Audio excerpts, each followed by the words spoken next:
Good afternoon, everybody.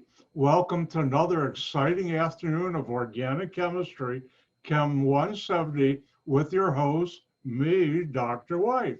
All right, important things. Wednesday, I will be giving test number 4. And I put a couple days ago, let's get to it. Let me check everybody see D2L on the screen. Thank you. And I posted on the 27th important information, like I'll give it this Wednesday. I'll be sending out, probably post it today or tomorrow, test number 4 as an assignment in D2L.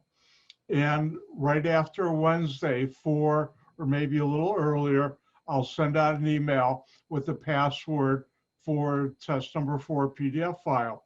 You'll have until Thursday, 10 a.m. to finish it and upload it.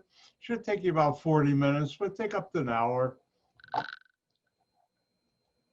If you take up to an hour and 5 minutes, I won't tell if you won't, or even 10 minutes. Let's face it, test, you either know it or you don't.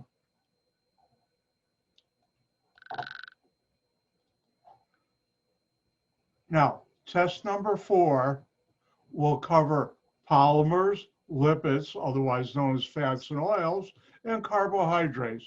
Test number 4 has 9 pages, 20 problems. Some of the problems are multiple part. I've never in organic chemistry given a multiple choice question and never will.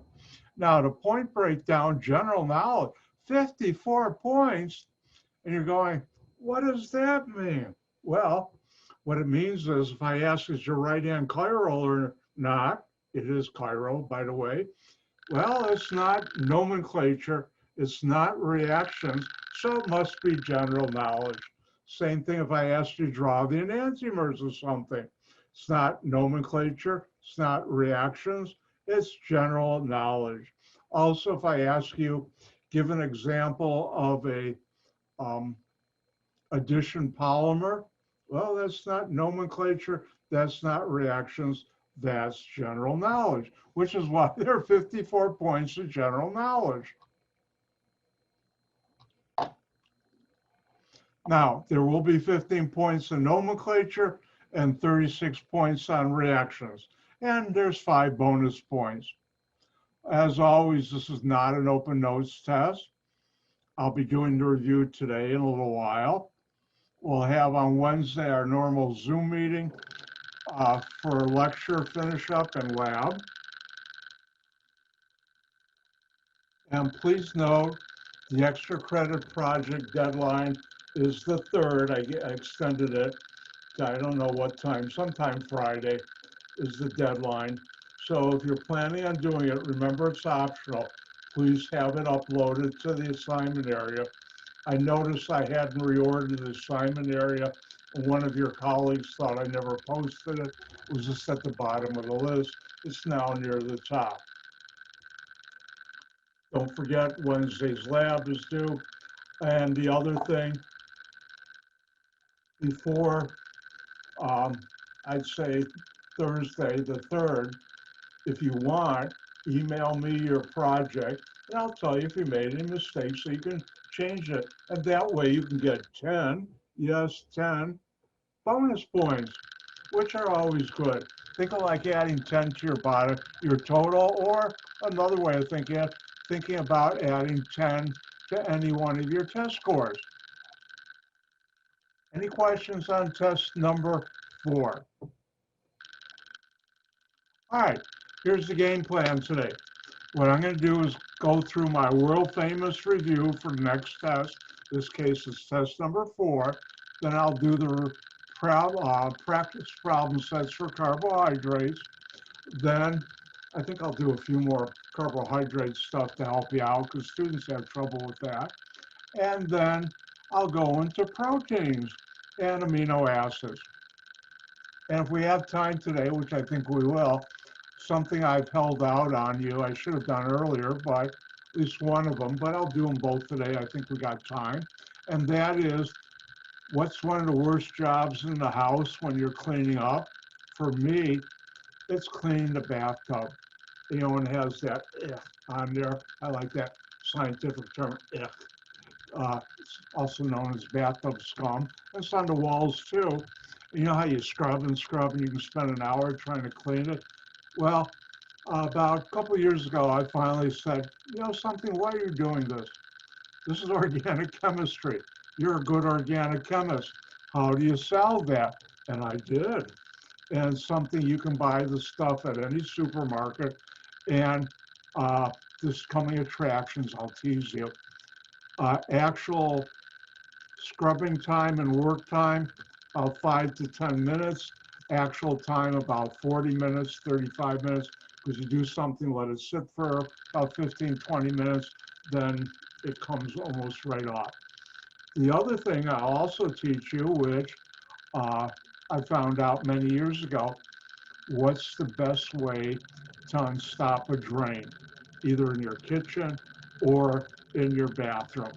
And once I found how to do that, I've been teaching students and they've been using it, and friends of mine have been using it for many years now, and it works like a charm. Plus, it saves you a lot of money. And also, you know the chemistry involved. All right, let's get moving.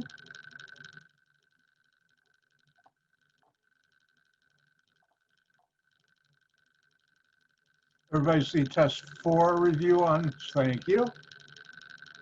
All right, things you should know. First of all, what is a polymer? A polymer is a macromolecule, macro meaning big molecule, made up of repeating units called monomers. Now, when we talk about polymers, remember poly means many, mer, single unit or unit, and polymer means many units. And think of it as like a giant freight train with boxcars hooked together. And those boxcars make up the polymer.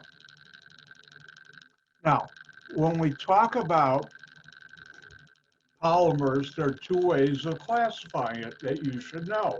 One is by chemical property, another is by an important physical property. The chemical property, the first one is an addition polymer. And, excuse me, addition polymer is where you have only one type of monomer used. Monomer, think of as like the boxcar. And an addition polymer has all the boxcars in a train the same. And you should know examples of addition polymers. Two are saran wrap or plastic wrap used in the kitchen and rubber tires. Now, the other type of way of categorizing a polymer by chemical property or type is condensation polymer. And the condensation polymer has two or more different types of monomers used. And think of this way, you had a long freight train and you had boxcars and tank cars. All the tank cars were the same color and everything, all the boxcars. And they alternated boxcar, tank car, boxcar, tank car. That would be a condensation polymer, two or more different types of monomers. And you should know an example that would be, any plastic bottle, like my water bottle. Good stuff. I've been drinking it for years. Don't tell them, but after I open a bottle, I always refill it a number of times before I get a fresh bottle. Dr. White's frugal. I was going to say stingy, but frugal sounds better. Now, another example of a condensation polymer, something that you use in your daily life, would be a nylon jacket or anything else, items made of nylon, such as, I guess an example would be, do they still use the term pantyhose? Or is this called leggings? I think most leggings are addition polymers, also, or condensation polymers, excuse me.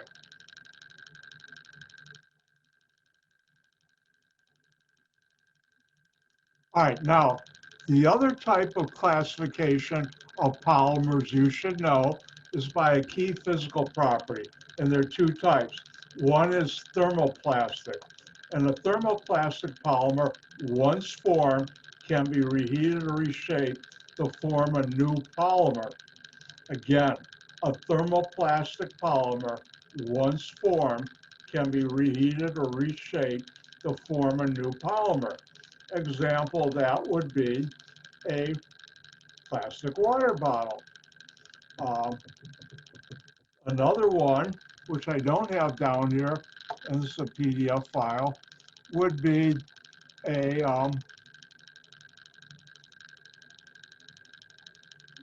saran wrap. Now, because it's a certain chemical type, there's no relationship between the chemical type and whether it's a thermoplastic, or I'll teach you also a thermoset plastic, a thermoset polymer. Now, the other classification is thermoset.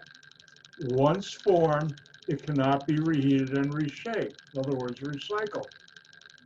An example of that would be your car tires. Car tires can't be reshaped. You can't, like plastic bottles, heat them up, melt them, and form something new with them. You can do that with plastic bottles, but not tires. Another example of that would be urethane foam.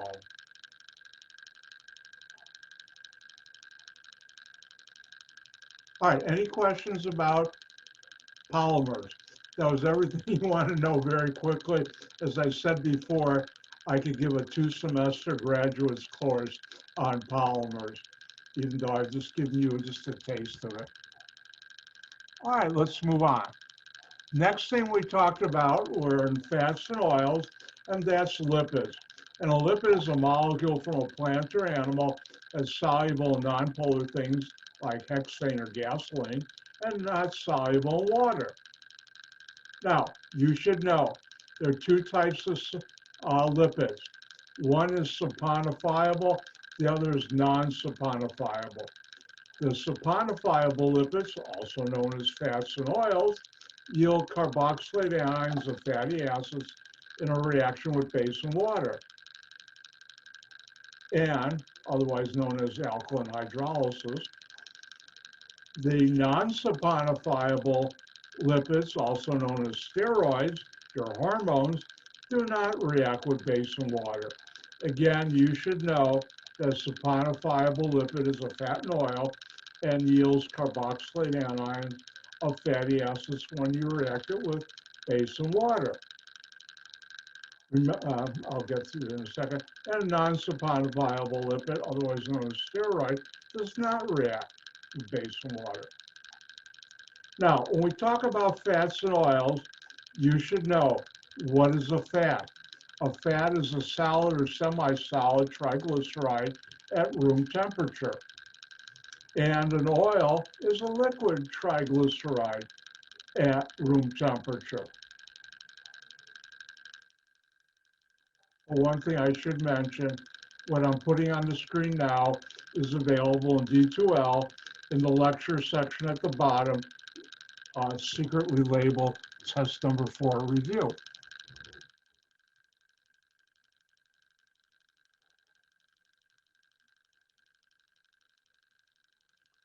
Now, a fat or oil is a triester. Notice I have ester number 1, ester number 2, ester number 3. And as I promised, no new reactions except for a modification of 1. You take an ester and you write it this way, how fats or oil chemists write it, chemists who deal with fats and oils. Acid and water, you get back the alcohol and the carboxylic acid you would have used to make that ester. So if I have a triglyceride, where I have my 3 esters, and I have R prime, and R double prime, this ester gives this alcohol plus this carboxylic acid. This ester gives this alcohol plus this carboxylic acid, and the final ester gives this alcohol and this carboxylic acid. By the way, this molecule is called glycerin.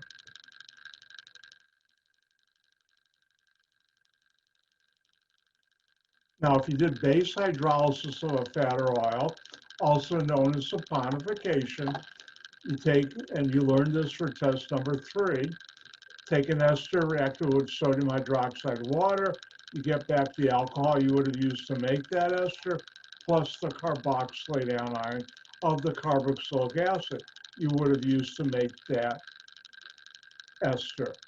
So if I take a standard fat and oil, I have 3 esters. First ester gives me this alcohol plus this carboxylate anion of the carboxylic acid I would have used to make this ester.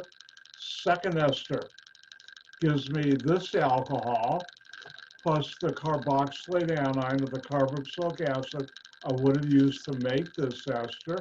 And finally, the last one will give me this alcohol plus the carboxylate anion of the carboxylic acid of this ester.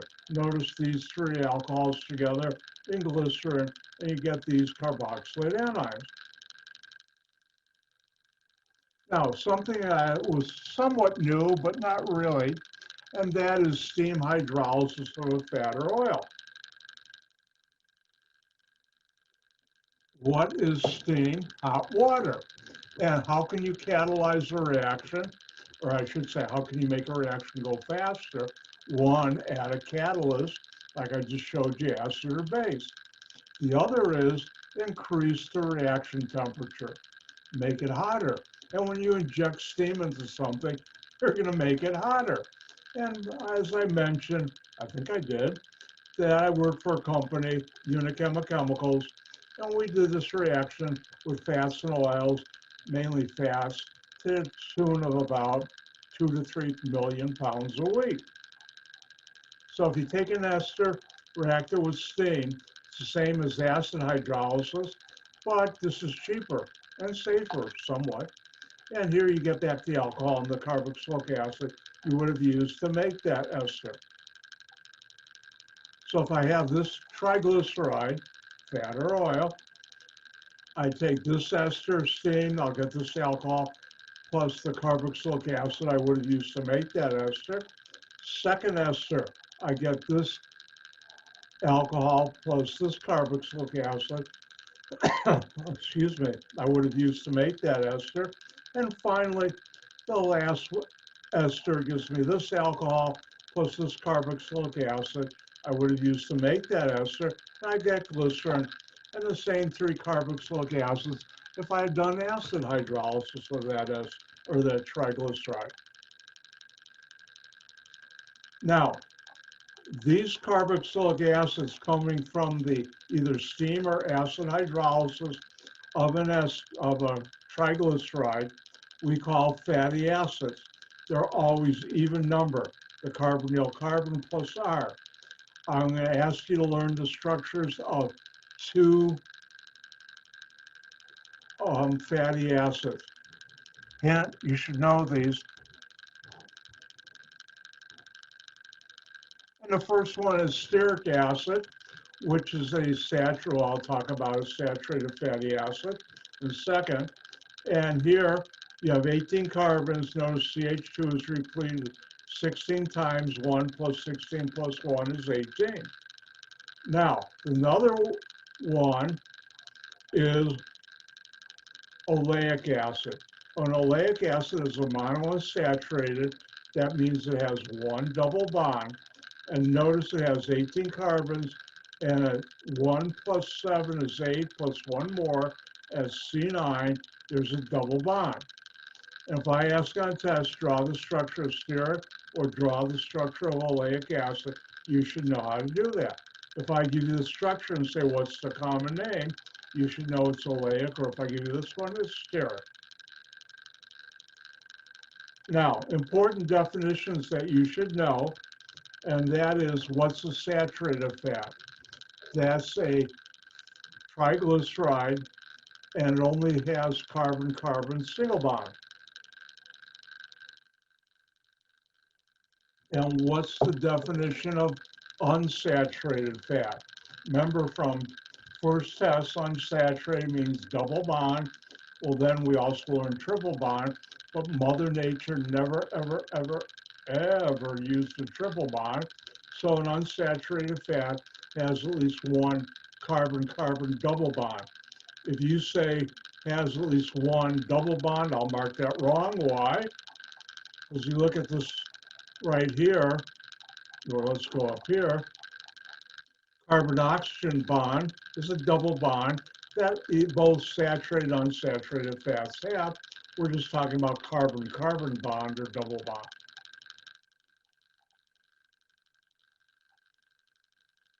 Now, since I worked in this industry, I taught you some neat stuff, and you should know tallow is beef fat, white grease and yellow grease is pig's fat. I'll say it again. If I ask you what's tallow, it's beef fat. What's white grease or yellow grease? Pig's fat. And to give you a real world experience, whether it's tallow, white grease, or yellow grease, I've come up with this way of representing the triglyceride. Therefore, if I were to ask if you react tallow with sodium hydroxide and water, and you get three products, what are they? Really, what I'm asking is, first of all, tallow, fat. It has an ester functional group in it. All fats and oils do. And it actually has three. That's why we call it triglyceride. And here's the designation for tallow, white grease, or yellow grease. Remember, sodium hydroxide and water, ester, sodium hydroxide and water, get back the alcohol and the carboxylate anion, the carboxylic acid. You would have made that ester. First one, you get this alcohol and this carboxylate anion. If I show you R sub S, you can just write it. If I give you carbons here, write the carbons. Second, ester, you get this alcohol plus sodium oleate, this carboxylate anion, the carboxylic acid. And the third ester, R sub S, is the R group. You get this alcohol, so you get glycerin, and you get another one of these. Now, do you have to put the two there? No, because I asked you just what products do you get, and you get glycerin, sodium stearate, sodium oleate. And as you learn, those were used to make your bar soap.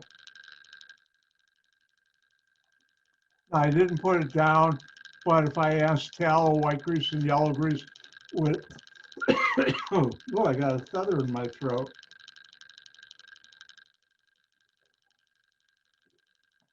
I don't even have any birds. I wonder how that got in there. If I ask you, react tallow with HCl, white grease, yellow grease, so it'd be this molecule with HCl and water, and we'll do that in the problem set. Well, we already did that in the problem set. Now, one of the most important things I would like you to remember leaving my class, hint, hint, wink, wink, say no more. I stole that from Monty Python. Is how does soap work? And you should know the structure of soap: non-polar tail, polar head. And you should know water, which we use to clean things, along with soap, is polar. And what we're normally cleaning is either dirt or grease, and those are non-polar. And the most important part of this puzzle is light dissolves light. That means things that are soluble in polar things that are polar are soluble in polar things that are non-polar are soluble in non-polar other things. And if you try to mix the two together, they're not soluble. Again, the most important piece of this puzzle, how soap works, is light dissolves light.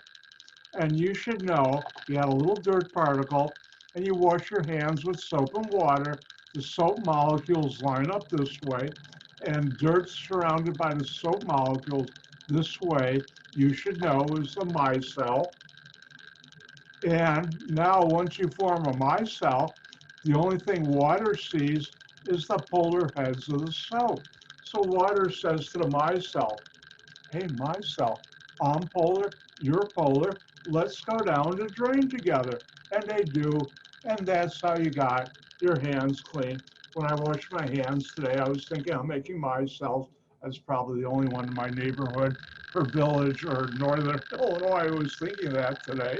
But I'm an organic chemist.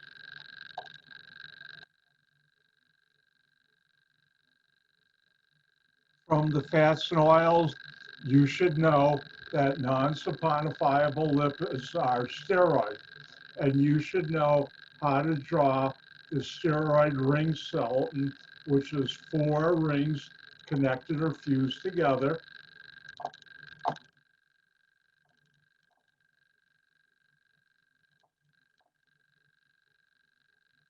Hopefully you all see my whiteboard.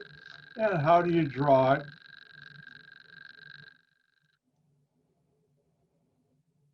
Six-membered ring. Next door on the right, a connected 6-membered ring. At 12 o'clock high of the second ring, a 6-membered ring. And then right next door on the right, a 5-membered ring. Oh, Dr. White's having a good ring drawing day. Yay. I have bad hair days and good hair days. I have good and bad ring drawing days. You should know how to draw that. I asked you to draw the structure of a steroid skeleton. Here it is.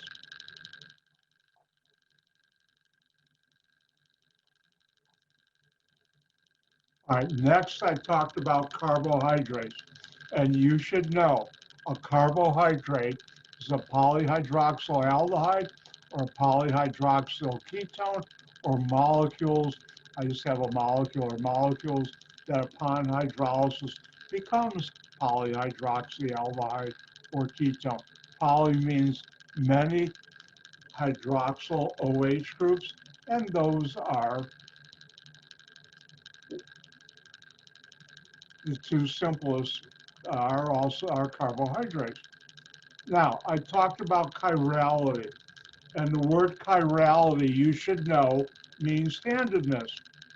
And when we have a chiral object, you should know how to determine that.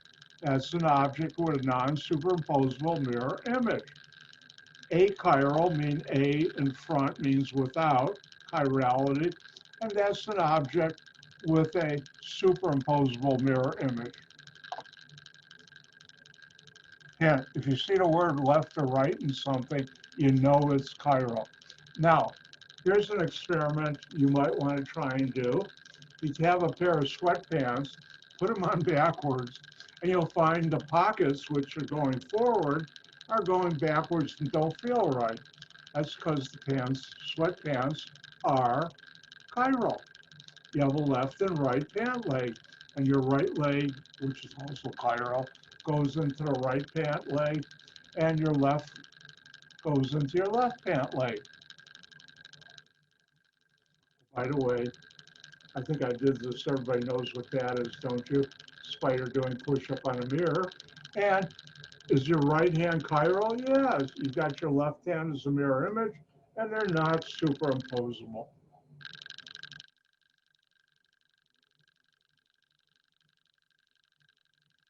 Now, I talked about chiral carbons. That's a carbon atom with 4 different groups, or 4 different atoms, or a combination of 4 different groups or atoms. If you have a double bond, or a carbon and a double or triple bond, it cannot be a chiral atom.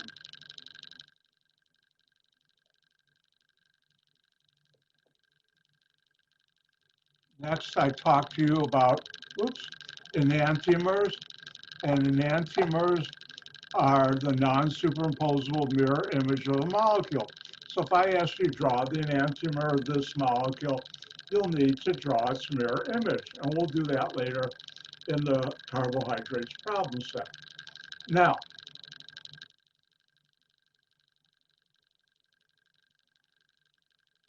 if we take an aldehyde from test number 2, or ketone, react with an alcohol and acid catalyst, you'll get a hemi-acetal or hemi-ketal, depending if R prime is hydrogen or carbon. Now, when you have both the alcohol and the ketone aldehyde in the same molecule, you don't need acid catalyst. That's called an intramolecular reaction. And here, if you notice, I have glucose, and glucose, remember, has an aldehyde. And this alcohol reacts with this carbonyl, same thing like up here, to make this hemiacetal. This is an actual bond going from this oxygen to this carbon. And that's my little invention to help you learn it easier to do that than spending a week or 2 or 3 on Hawthorne structures and still getting it wrong.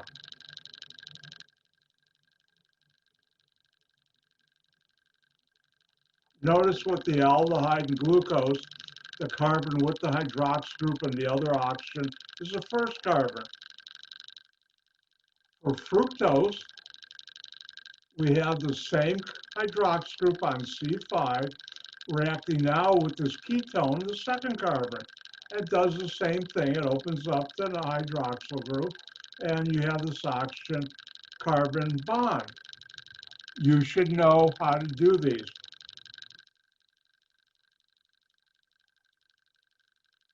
Now, a somewhat new reaction, even though I could have taught you this when we did ketones and aldehydes, but I didn't want to, you had enough on your plate back then. And that is, you take a hemiacetal or ketal, react it with another alcohol and acid, you'll get an unsymmetrical acetal or ketal. When I taught you this, I had 2 alcohols and these were the same. But if we look in this example with the cyclic form of glucose, if I react this alcohol and this acid, I'll replace the OH with OR triple prime. Now, why is this important? Because if this didn't happen, we wouldn't have any carbohydrates, otherwise known as starches, and we wouldn't have any plants or at all, trees, grass, you name it, because the cell walls are made up of first this step, making something else. If you didn't have this first step right here, we wouldn't have all our carbohydrates, complex carbohydrates. Now, important things you should know. Sucrose, also known as table sugar. This is a common chemical name, not IUPAC. And you should know sucrose is made up of a fructose and glucose molecule bond together. Now, starch is a polyglucose. Remember I showed you a lot of glucose units hooked together in an acetal linkage. And if I take a lot of glucose, react it with acid, I'll get starch.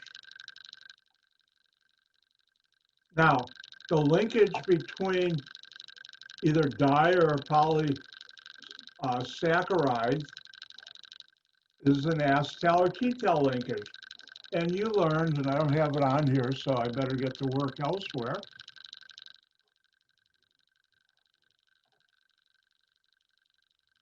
Everybody see the ring on the screen? All right.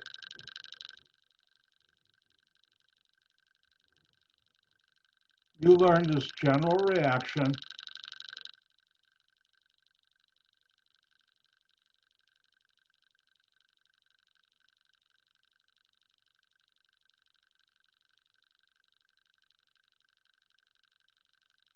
Take an acetal or ketal, react it with acid and water, which is in your stomach. You'll get back the aldehyde or ketone, plus the alcohol you would have used to make this acetal. And in this case, you get 2 alcohols, but you don't write that down because I'm just usually asking for what's the general, what product or products, not how many.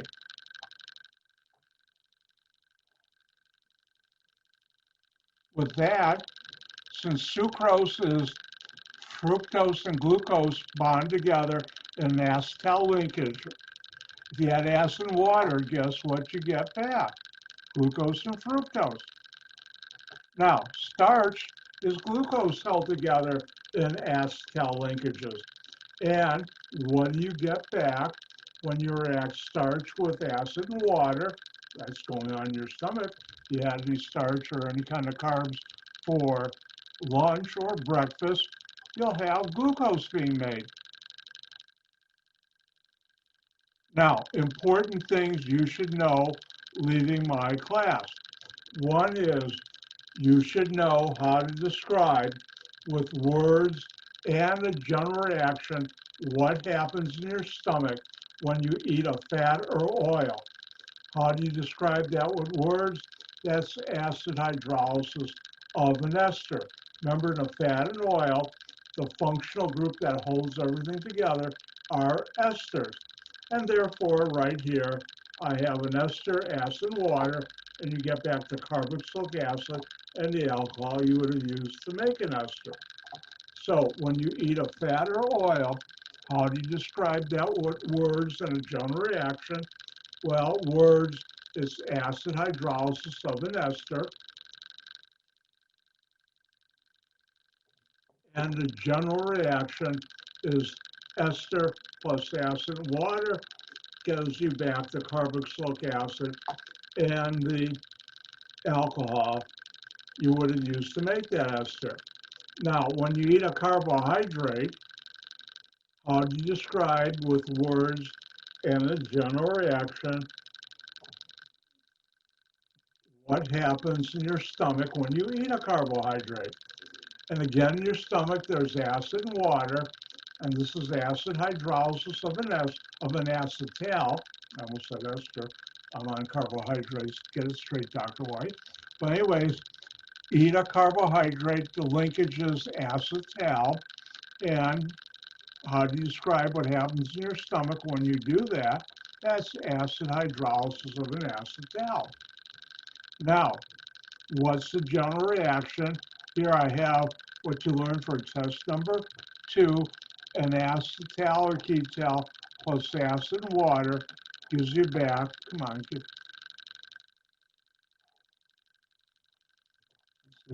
there we go, gives you back the aldehyde or ketone plus the alcohol. I have 2 there to make that. Now in real life, these 2 are connected together to make glucose or sucrose. Now, I think I mentioned it, but I'll mention it again.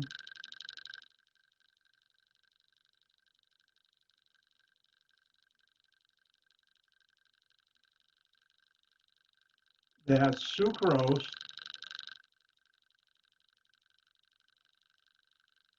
when you consume it in your stomach is broken down to glucose plus fructose.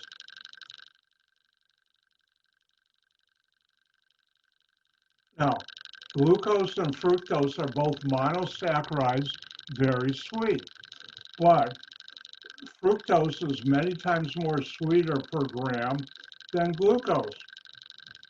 And also sucrose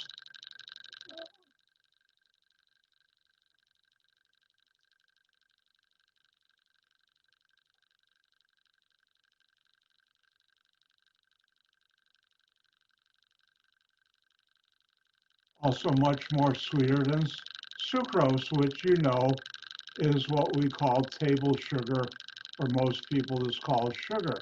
You know, the white stuff on you put in your coffee, tea, or whatever.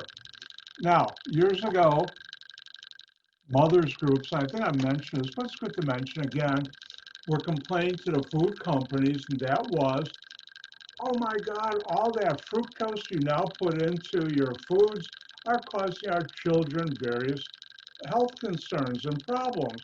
And one of the ones they kept on pointing to was autism. I don't believe it does that. It does cause health problems, though. That's because it's calories. And children and also adults have been trained now to enjoy and crave sweets, stuff that's high in fructose or sucrose. Well, the food company said, oh, we hear your pain. And they said, all right, we'll cut out a lot of the fructose and replace it with sucrose. Come on, it's still making fructose in your body. And if fructose was really that bad, all the eons we've been eating sugar, table sugar, should have the same effect. I think what it really is the amount of calories you intake. That's where the danger is. Oh, we're doing good on time. All right. Any questions about the problem set on the review on carbohydrates and fats and oils? Got ahead of myself there. All right. We got some time. Let's take a break for something special.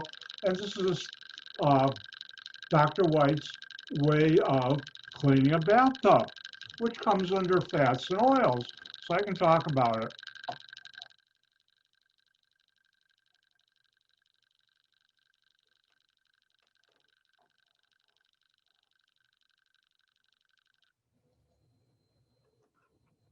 Now, if you use a bar soap,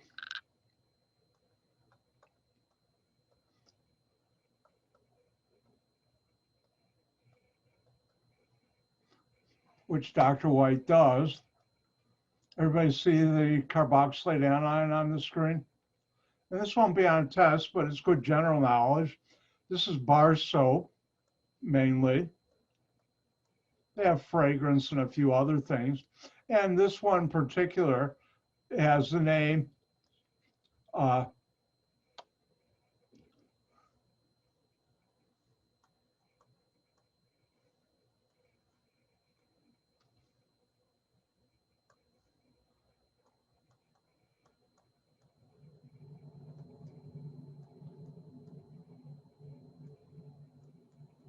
sodium tallowate. Remember tallow, beef fat, which is stearic and oleic. So that'd be sodium stearate, sodium oleate. Now, we did this in a lab. Unfortunately, you weren't in the actual lab, but in your water, there's calcium salts. And this will react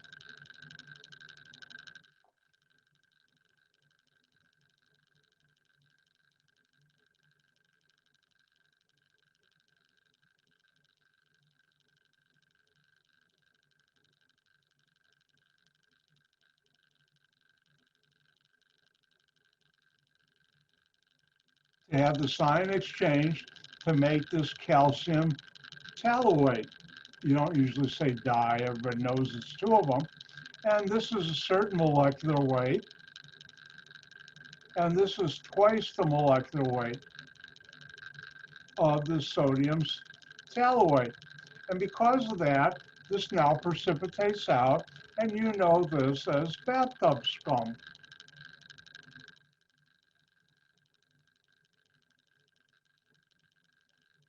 And a while back, I was thinking, how can you do that? And it dawned on me, well, if I add a strong acid to this, I will get rid of it.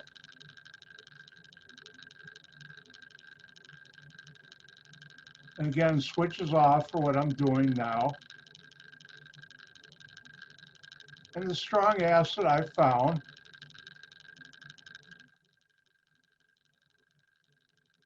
was this diacid called oxalic acid. And that's a common name, not an IUPAC name. If you react this calcium stearate or tallowate, you'll get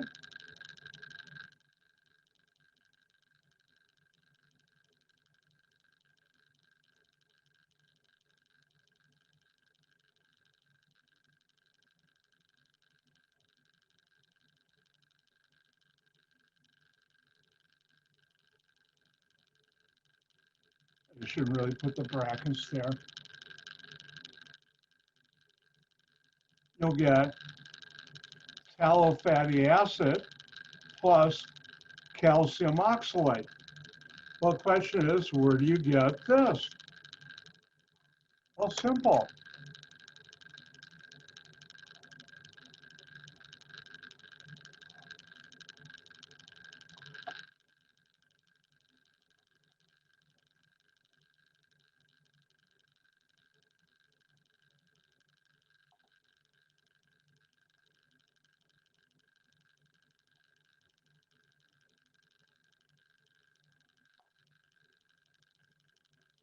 Everybody see on the screen Barkeeper's Friend?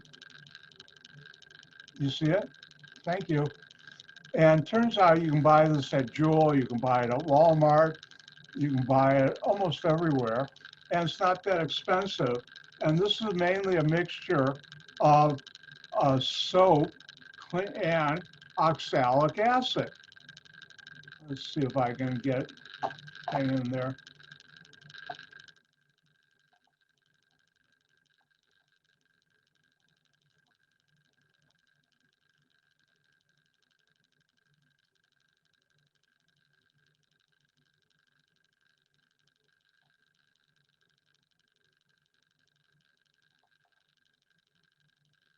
Everybody see the ingredients right here? Barkeeper. Feldspars is a solid, like scrub, help scrub. Linear sodium dodecyl benzyl sulfonate is like what's in your laundry detergent, similar, but not, and this is a good cleaning agent. And notice it has oxalic acid. And wear gloves because it's got an acid in there. Now, here's what I found. You got your bathtub and your bathtub wall covered with, otherwise known as bathtub scum. Now, I have one of those removable shower heads, you can spray it on yourself. I take it off, make sure it's hot water. I spray down the wall in the tub for a minute or two. Then I'll take the Barkeeper's Friend and I'll sprinkle it all over. Then, those green scouring pads, 3M? You can cut them in smaller pieces, otherwise you waste them real quick. And you just lightly scrub it, I mean lightly, to form a paste on there, and you keep the thing wet. Then you walk away for 15 minutes, and you come back, and you take the spray nozzle and spray it, and most of it comes off. Now, if you really got a lot on there, and once in a while I do, you put a little more Barkeeper's Friend and a little water, make a paste, and scrub it like on the wall of the bathtub, and it comes off in about a minute. And it makes life so much easier cleaning bath. It's about the one thing in the world I hate the most. Cleaning toilets don't bother me. Doing other things in my house don't bother me. Bathtub, shower salt, oh God, I don't want to do it. I don't want to do it. Finally, I better do it. And then I take out my secret weapon. So now you know my secret weapon, and you can use it too. And if you notice, a can of this is pretty cheap, a couple dollars, and you can get it just about anywhere. I know Valley has it, Jewel has it, Walmart has it. I haven't looked in Target, or as my friend used to say, that French store, Target. With that, oh no, it's time for a break. I'll see you in 5 minutes. Dr. White's going to stretch.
Time to get back to work. I love my siren. All right. Oh, I've neglected to tell you one other good benefit of using Barkeeper's Friend. When you have frying pans or pots and pans or baking pans, you know how things get burnt on there or just on there? One, if it's a frying pan, first put some water in there, boil it, and then use a spatula, and that will help deglaze it, as it's called, in cooking.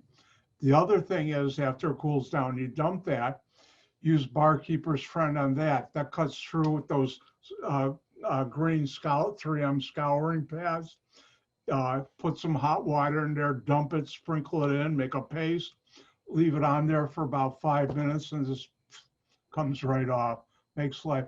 Now, Dr. White is a part of my training in industry was as a process development chemist, someone who knows how to set things up to make a lot in a plant, like millions of pounds, and we call batches.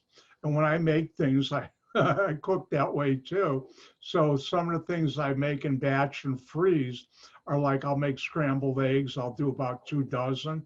I have huge frying pans, so I can do a dozen at a time, and break them up into small pieces, put them in a Ziploc gallon bag, freeze them, and I can just take some out and put them in whatever, which makes life easier because for some reason, once I started doing that, Dr. White's got real lazy. I don't like cooking Monday through Friday at night. I just don't. To clean up, I don't want to. This way, I just grab things from the freezer, put them on a plate, put them in a bowl, in a microwave safe Corningware, where it's called a mug and a meal in a mug. It's really a big soup cup that's microwavable. Put that in with a little chicken stock, and there you go. Nuke it, as my best friend likes to call putting things in a microwave, and that works.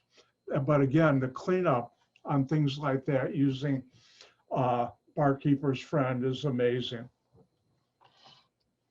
It works good on stainless steel utensils and ovens, etc. too.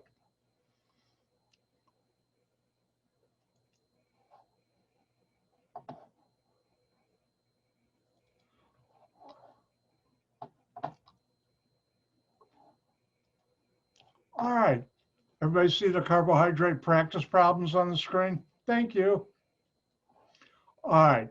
As you can tell, Dr. White was getting lazy at the end of the semester. What is a carbohydrate C notes? Well, I'll tell you.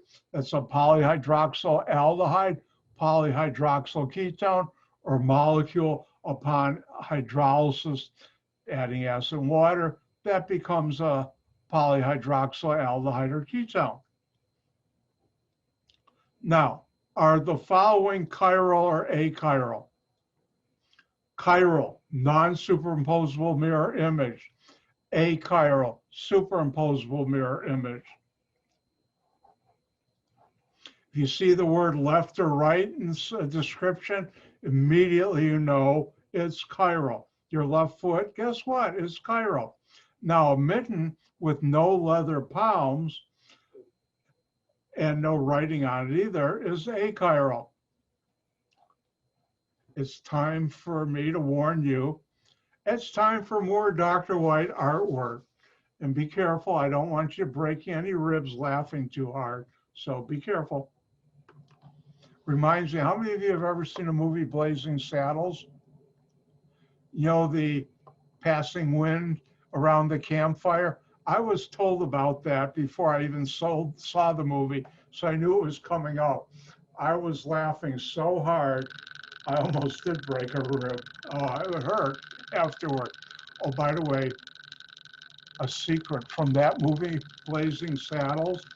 If you remember when there was a black family that the wagon train, when they formed a circle when the Indians attacked, wouldn't let them in there, and they're out by alone, and the Indians come right up to them, and the chief is Mel Brooks. He always gets in his own, and he starts talking. You think Indian? Well, the first time I saw that movie, I was in East Lansing, Michigan, and I was the only Jewish person in that whole theater. I was also the only one who knew Yiddish. And here, Mel Brooks is talking what everybody thinks is Indian. No, it's Yiddish. And I'm laughing my head off, and my friends are saying, "What's wrong with you? They're talking Indian. You don't know Indian." I said, "No, that's Yiddish." And some of the dialogue, if I remember, Mel Brooks looks at him, "Well, you look at them, they're darker than we are." It goes on like that. But anyways, I don't know if that's politically correct or not nowadays, but it's funny as I have a copy of Blazing Saddles. But meanwhile, let's do some artwork. So if I have a mitten with no leather palm, ooh, a good one. And I have the mirror image, I'm going to put in my mirror.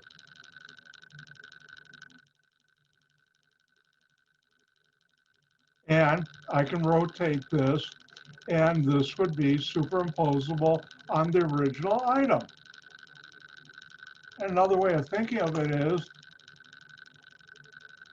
if you have a mitten, you can put it on either hand. If it was chiral, you couldn't do that. Therefore, it must be achiral.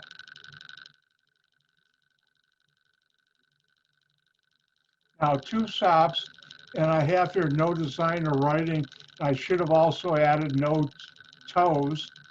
Also are achiral. You can draw the mirror image, or you can say you can put them on either foot, which is what I do with my tube sock. A sewing needle, oh, I have to.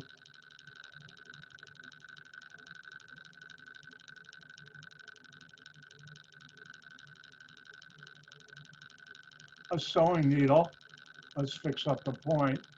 There's where you put the thread, there's the needle. And if I do my mirror image, and I like doing this, my mnemonic device. And notice this is superimposable on itself. There on its mirror image, therefore, a sewing needle is achiral. Chiral, non-superimposable mirror image.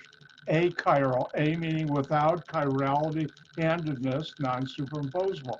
Piece of rice, same thing. Now, big baseball glove, and in case you're not familiar with baseball gloves, there's one that only fits your left hand or your right hand. Therefore, they're chiral, but if you think of ones like your left hand, its mirror image would be non-superimposable. And when I played baseball when I was a little kid, I had a left mitt because I was right-handed. I'm telling you too many personal things. And your face, remember we played the game Dr. White Says, and if you can say, do you have a right and left eye? And the answer is yes. Therefore, your face is chiral. And if you made a mirror image, you'd find it's non-superimposable. And finally, a car would be chiral. Did I do my world famous drawing of a car in here? All right. Well, you stand in front of a car. If I were to tell you get on the left side, well, you'd know which is left and right, because if it was achiral, you wouldn't. And that's another reason, but it also has a non-superimposable mirror image.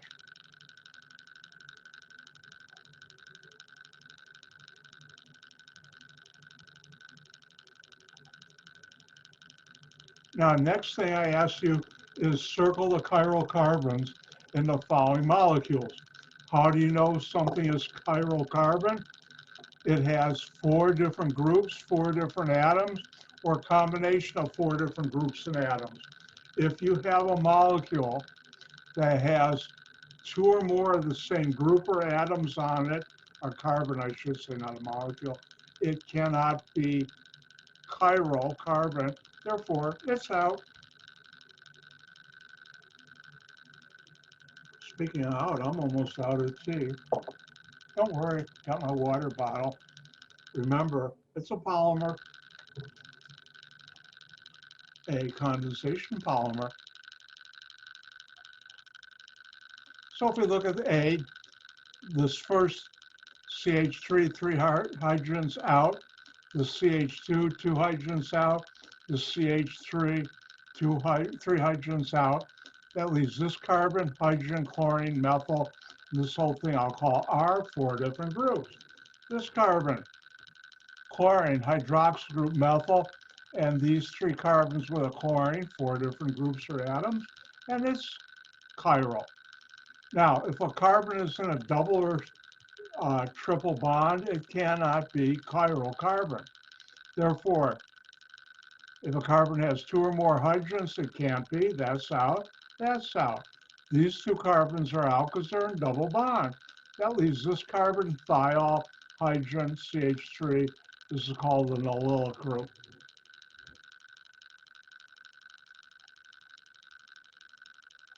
Now, let's look at these 2.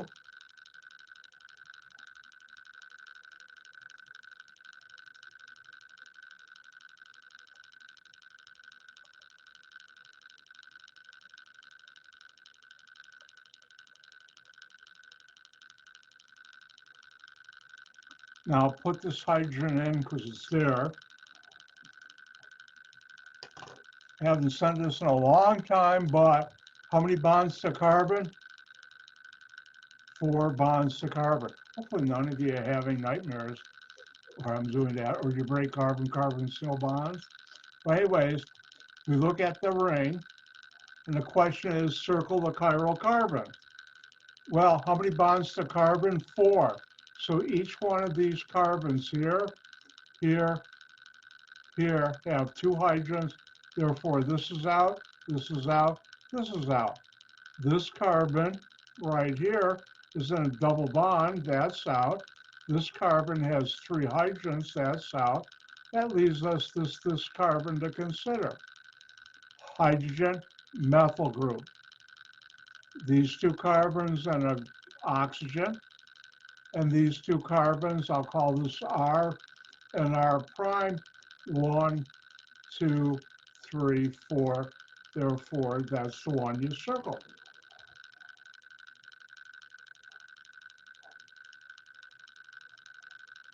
If we look at this one right here,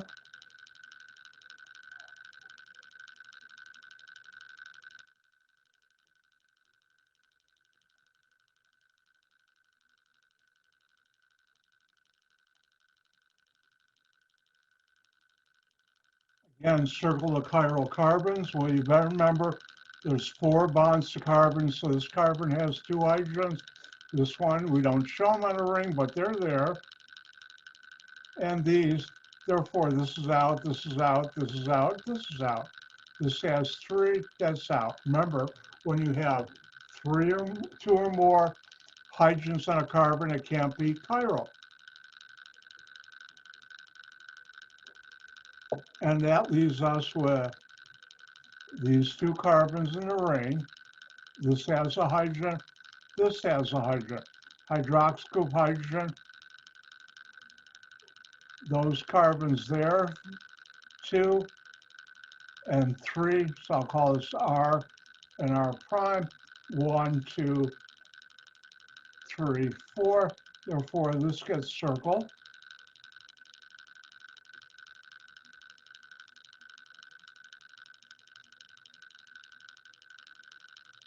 And now look at this carbon, 1, the methyl group is 2, and then I have these 2 carbons and these 3 carbons with the hydroxyl group, so I'll call that R, R prime. So I have 1, 2, 3, 4. Therefore, I'll circle this. Let me show you what it looks like circled.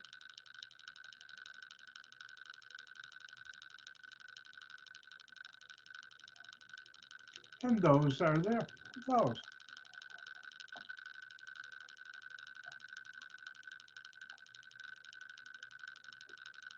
And here I have some carbohydrates. I haven't let you have any fun today.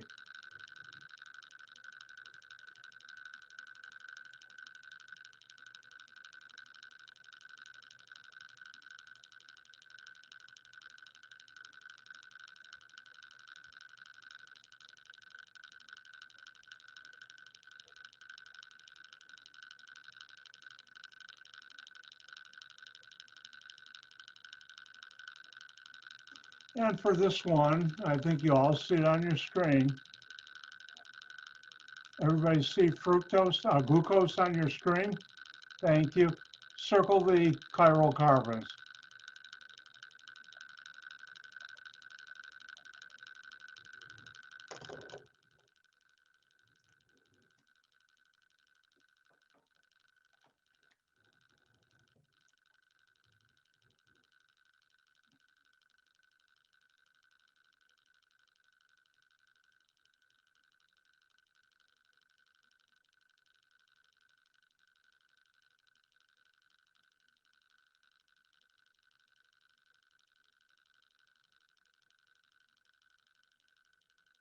Everybody done? All right, you guys are quick. Thank you. All right, now if we look at this carbon has 2 hydrogens, it's out. This carbon is in a double bond, so it's out. Now remember, each intersection of a line is a carbon, and this carbon here has a hydroxy group, hydrogen, aldehyde, and all these carbons. It's chiral. Same thing here, hydrogen, hydroxy group 2 and 3 carbons. Same thing here. Oops, I take that back.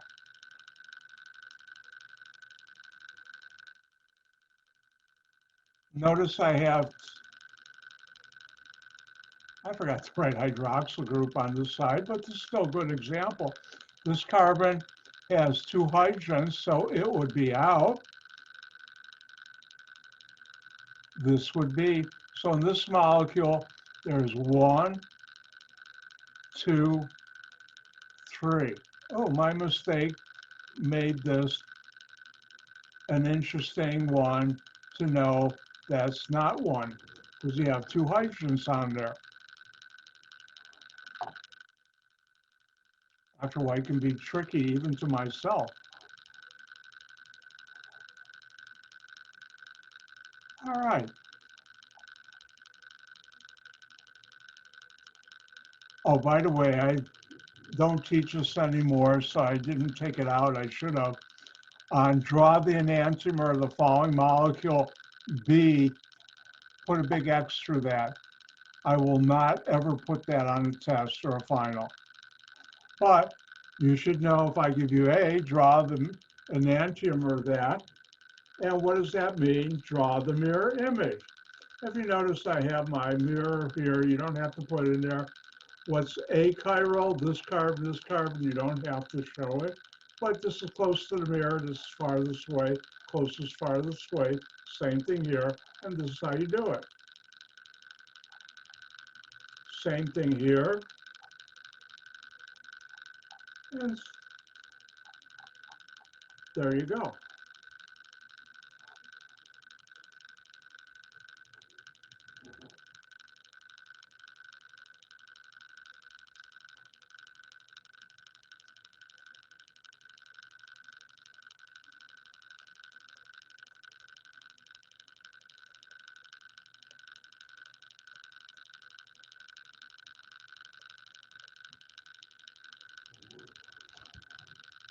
And everybody draw the enantiomer of the molecule I just drew on the whiteboard. Your turn. Isn't it more fun when I share? Nobody answered that.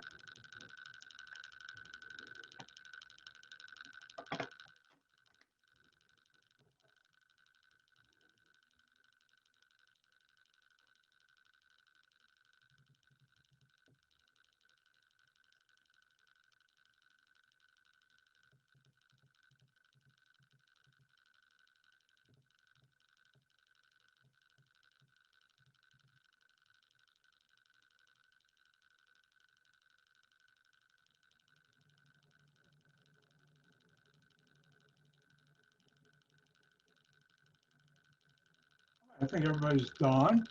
What is draw the enantiomer? Draw the mirror image.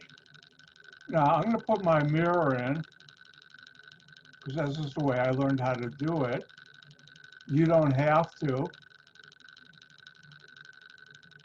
There's my backbone.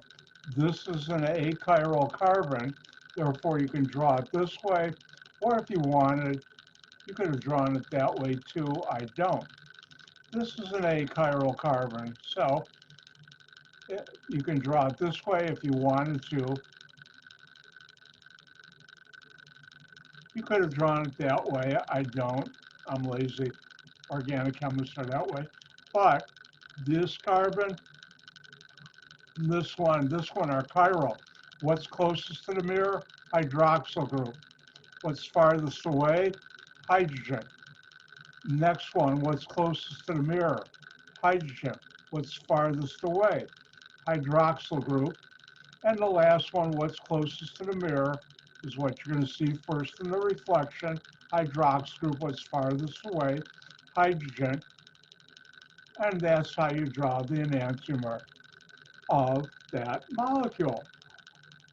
See all the neat things you're learning in my class you can impress your friends, neighbors, and loved ones with, I guess on Zoom.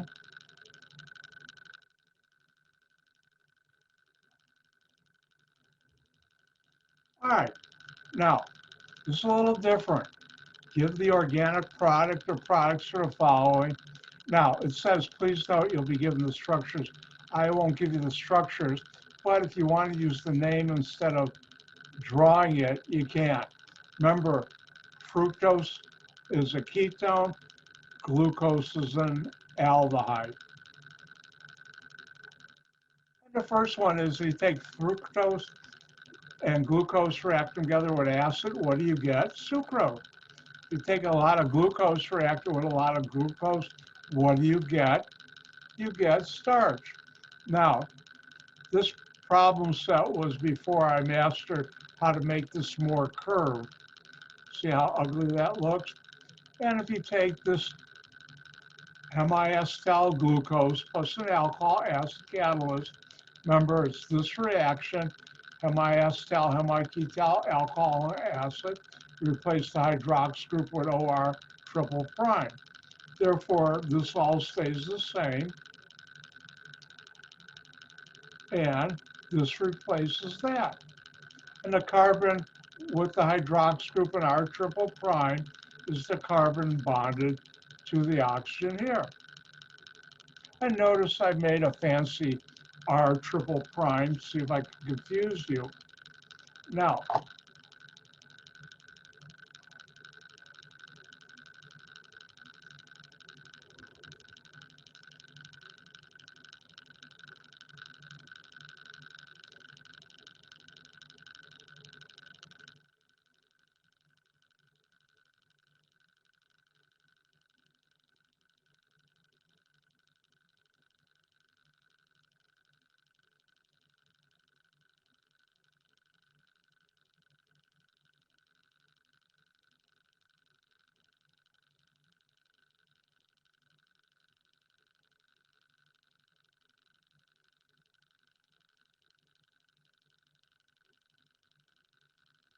your turn. What would be the product or products, organic product or products for the following reaction?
Everybody done? All right, let's take a look at this. And the question is, what do we have here that's different? One oxygen, two oxygens to the same carbon. This is an acetal, or it could have been a ketal.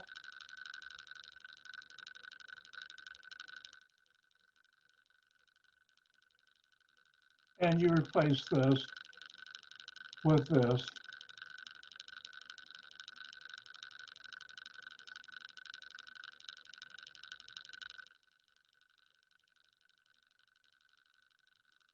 Now, what we're really doing is replacing this with this. So the only thing that's going to change up there is that. So immediately I can rewrite everything else because it's not going to change. It comes along for the ride.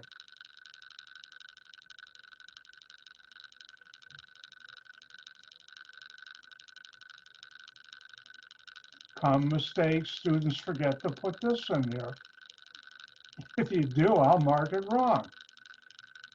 And then what's my R triple prime? A T-butyl group.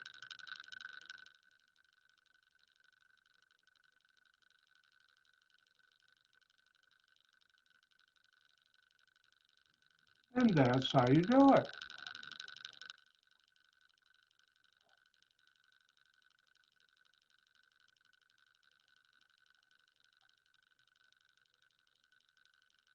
Now, as you know, sucrose is made up of glucose and fructose. So in your stomach or acid water, you'll break it down to glucose and fructose. Now, starch, and it's not really this easy, I'll be honest with you, but in your stomach it is. You have starch, acid, and water, you can make glucose. And you make a lot of them, but we're not balancing. Now, G, cross off, amylose is just a different type of starch, and I should have taken this out. I didn't.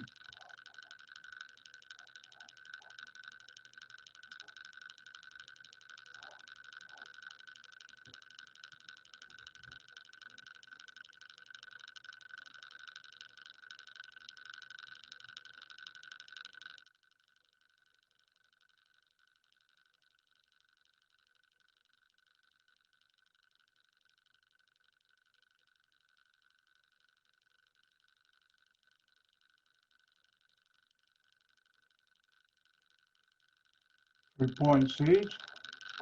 Everybody, give the organic product or products of that reaction are actually equilibrium.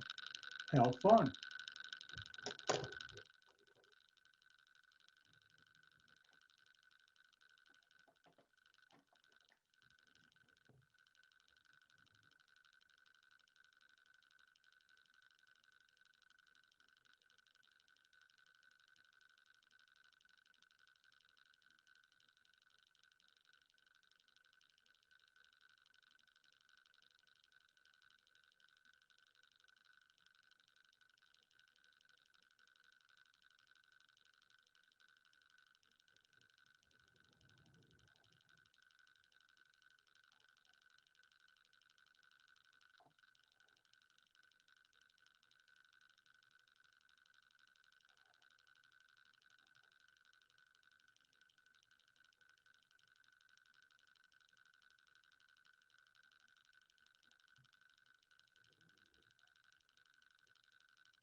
See, one done.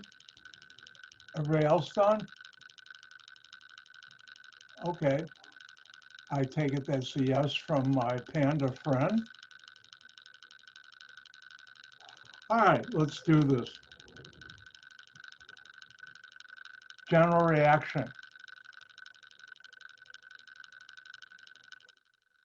Now, if it's intermolecular separate alcohol and aldehyde, you need an acid catalyst, but since it's not, you don't.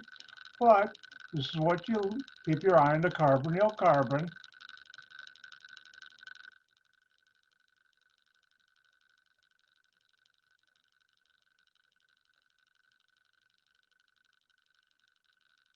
And what was attached to that carbonyl carbon stays the same. Now, here's our carbonyl carbon. Remember, when you see this, which my software normally likes to do, that's the same as this. These are both ways of writing aldehydes, which is this. Now, for glucose,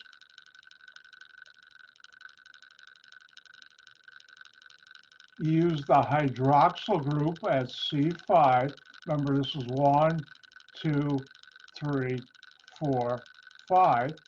And that's this alcohol right here, this hydroxyl group. As in here, this attacks that. This attacks that carbon.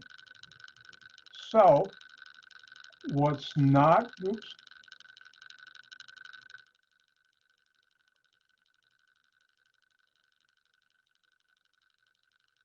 what's not involved in the reaction, I'm just going to rewrite because it's going to come along for the ride.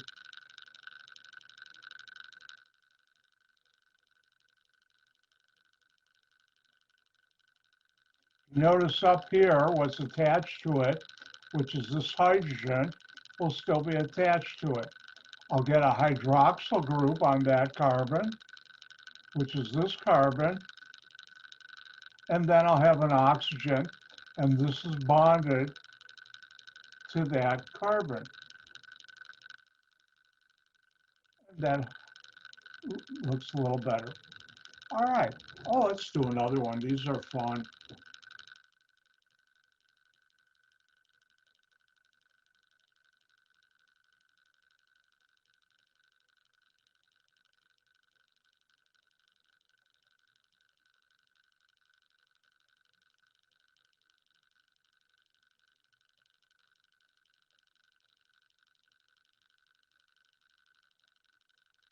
And why don't you try this one for your fun and enjoyment on this Monday after Thanksgiving? You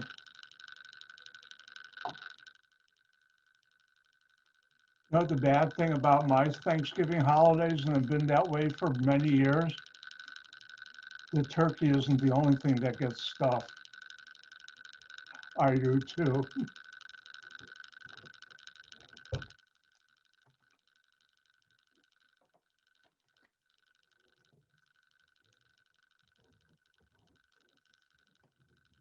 I tell you, when we were little, and I had my two sisters to contend with, and my father liked it too, but there are tremendous wars over who gets the most skin from the turkey and who gets the tail, otherwise known as the puppet. Oh, you got a bigger piece than I did, till we finally had a mutual agreement treaty, so everybody got equal parts. Even though we never did weigh them. Yeah, bring a scale to make sure, oh, you got a gram more than I did. That's not fair.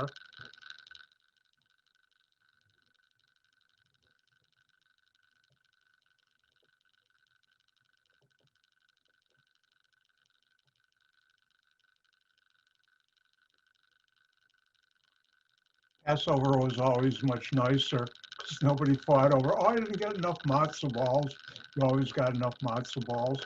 And gefilte fish. Now I'm getting nostalgic. All right, anybody need more time? All right, let's do it. Again, same reaction. Ketone or aldehyde.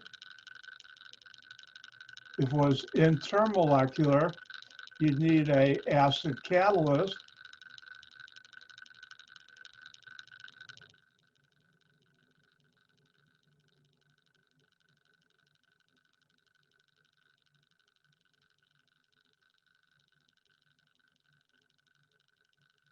Keep your eye on the carbonyl carbon because that's where all the fun is.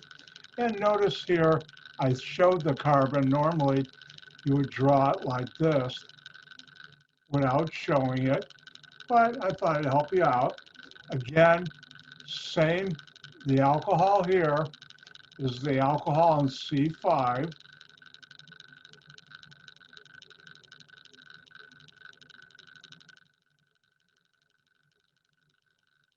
And this attacks that to form this bond.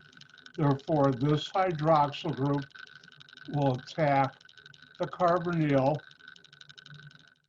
Here's this carbonyl, and it will form this.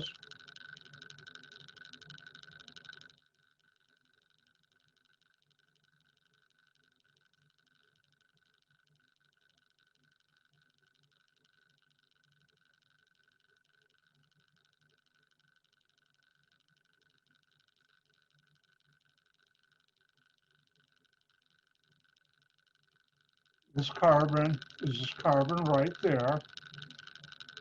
This oxygen is this oxygen, which will bond to this right there. And this will have a hydroxyl group. And I better put these, and that's how you do it.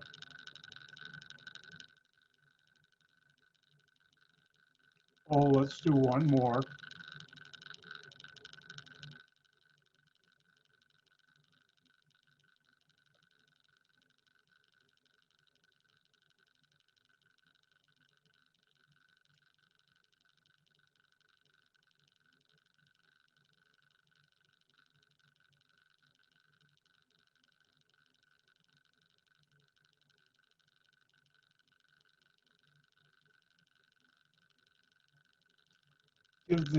Either draw the structure or give the name of the starting material for that reaction.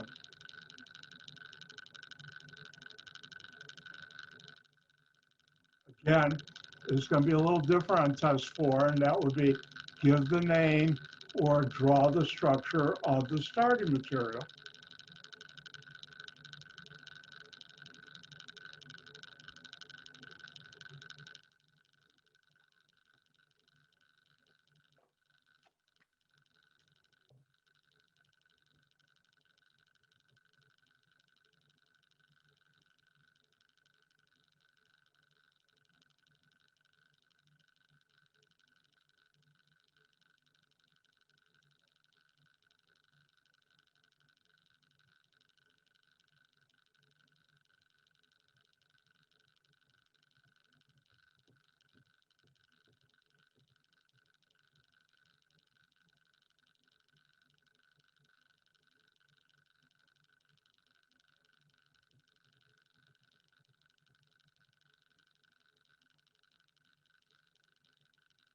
I think everybody's done, but before we do that, there's only about, let's see, about 30 shopping days left until my birthday. If you're taking my general chemistry class by now, I would have told you, but I haven't, but I should tell you now. You know what my all-time favorite birthday gift would be? A mole of pennies. Remember, a mole is Avogadro's number, 6.02 times 10 to the 23rd. So I just like a mole of pennies. This pennies. Now, if you do the math, that's 100 million piles, and each pile is $1 billion. If you want to write a check, I'll take that too, just a mole of pennies. That's probably all the money that is in the world, was in the world, will be in this world for a long time. But it's just a mole of pennies. See, I worked chemistry into my birthday gift. All right, let's take a look at this. What do we have? Ooh, this carbon right here has 1, 2 oxygens bond to it. One of them is a hydroxyl group. One of them has carbons on it. Then this also has carbons, or it could be a hydrogen. And it's a hemi-acetal ketal. How do you make it?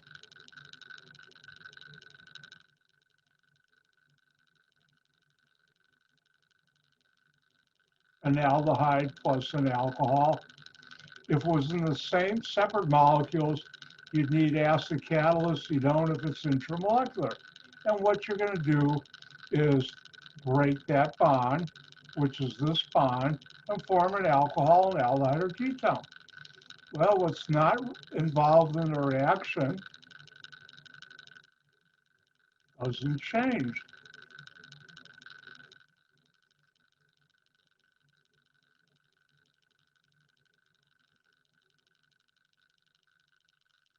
This carbon right here becomes an aldehyde, which you could have also written like this. This carbon right here with the oxygen, which is this right here, becomes an alcohol. Now, you could have written this, or you could have drawn that, or you could have put down glucose. And that's how you do it. And you could do the same thing up here. If I were to give you this and ask you what is that, you could draw this, or you could put down fructose, because that's what that is.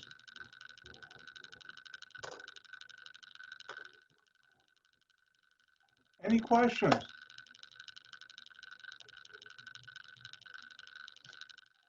Let's see. Did anybody happen to use sugar and think that's a carbohydrate made up of glucose and fructose?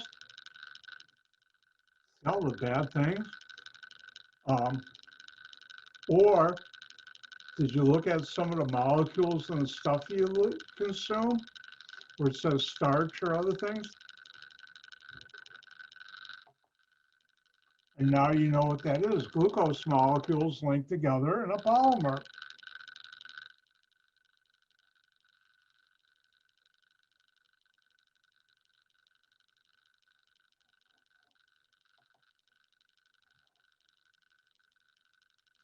All right, any questions on the carbohydrate problem set?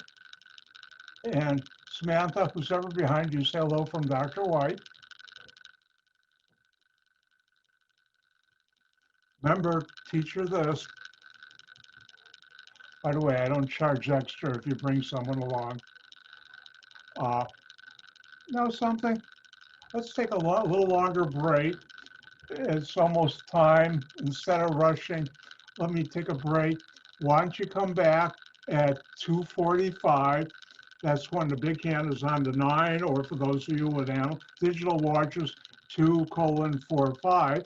And I'll see you in about 5 minutes because it's time for me to stretch again. I'll see you in 5.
of it. All right, let's get back to work. All right, I have covered everything for test number 4. Remember, that will be Wednesday. I'll be sending out the password. You'll have till Thursday. Let me just get a quick little feedback. If you don't want to, don't. The way I've been doing the tests online, has that been working out for most of you good? Because the one thing I don't like to do, I know some instructors have, send it out, you got an hour to get it back.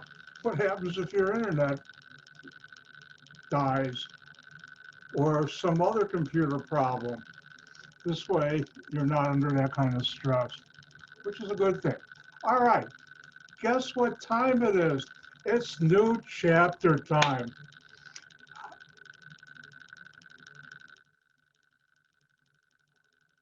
And let me open it up first.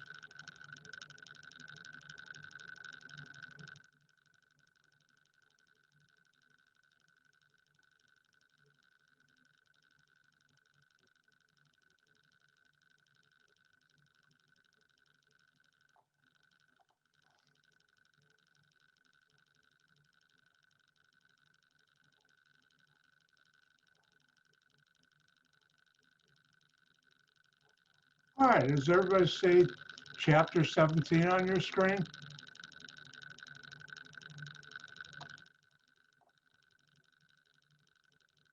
All right, does everybody see chapter 17 on your screen? I assume nobody's screaming at me, so you do.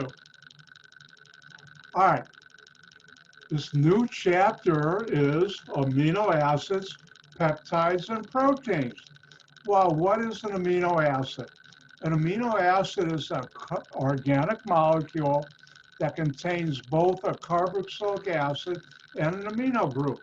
Now, here's one way of writing it, another way of writing it, same thing, but sometimes it's easier to see it.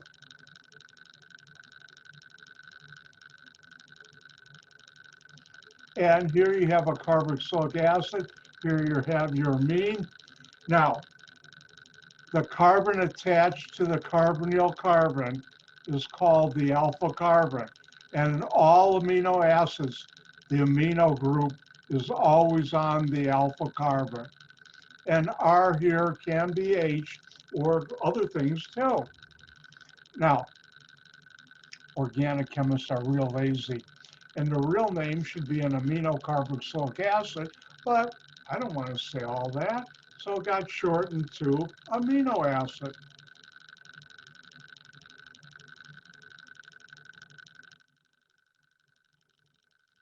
Now, you learned about chirality, handedness, something that has the non-superimposable mirror image. Now, if you look at an amino acid, and let's draw one right up here.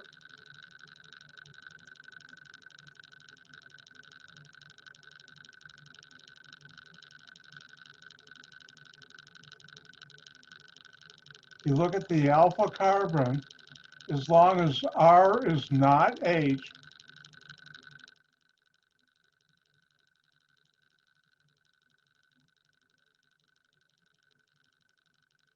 then this would be, this carbon there, chiral.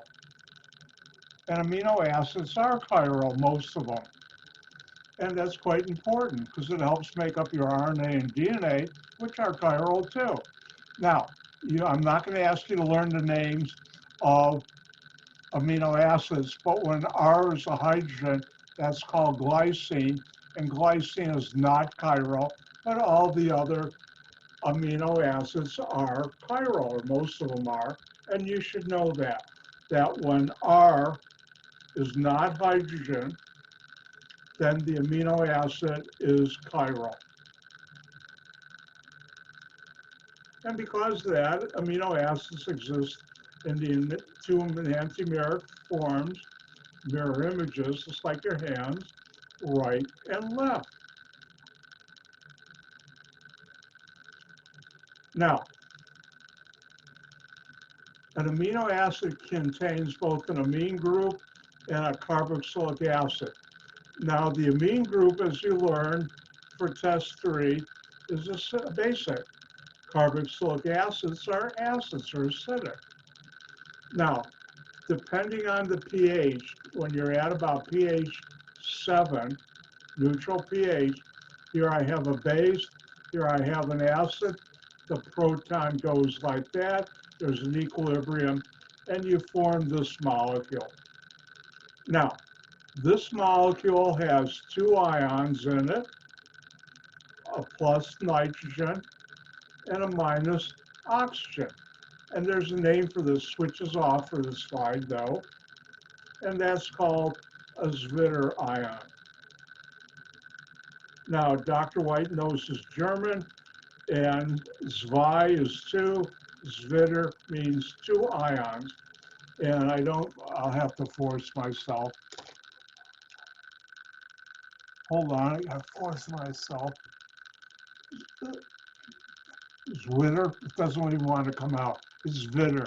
In German, W is pronounced like a V. How did it happen? I don't know, but if you've been in Germany, and I have, and I worked in Germany, people used to call me Dr. White, or they'd use the German Weiss, which is white. So at pH 7, think about your blood. Amino acids form Zwitter ions, which makes them ionic, which makes them more soluble in water. Guess what your blood's made up mostly of? This mine is water. You can see I was working around the house. Oh, by the way, back update, I'm back to about 95% good, even a little higher. It still tells me it's back there, but thank God, I hate to bring religion into the classroom, but I will. Thank you for the great people at Physical Therapy at NCH Group in Schaumburg. They're super, they helped me out. Because the medication alone was doing nothing. And I was just learning how to do different stretching exercises and do them religiously. This is the second time they've helped me out with a problem, and they are fantastic. I've told them that. Now, as I mentioned, the switches off for this. A Zwitter ion is a molecule that has a positive charge on one atom and a negative on another, but has no net charge. Now, if you look at this one, plus and minus cancel it out, so it's got a net 0 charge, but it still looks to water ionic. Did I tell you Mother Nature was the best of all chemists, and especially organic chemists? You see how she created amino acids that in your blood are now soluble, which is a good thing. Oh, by the way, last time I took our biology was freshman year of high school, so be careful when I talk biology. I'll be careful too. Now remember, what I'm talking about is not going to be on test 4, but there'll be some points on the final. Now, if we look at the following, notice I got fancy. What do we have here? Carboxylic acid. What do I have there? An amine. In this case, R prime is hydrogen. R prime and R double prime can be hydrogen, as you learned for test number 3. And you form an amide.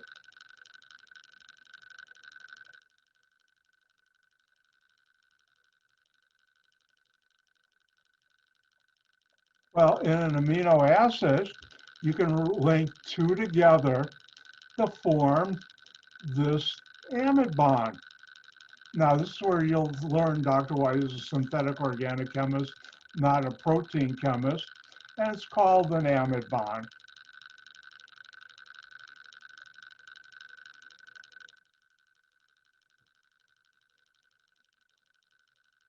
Now, protein chemists call that amide bond, switches off for the slide, but for other classes, you might want to know about this, a peptide bond.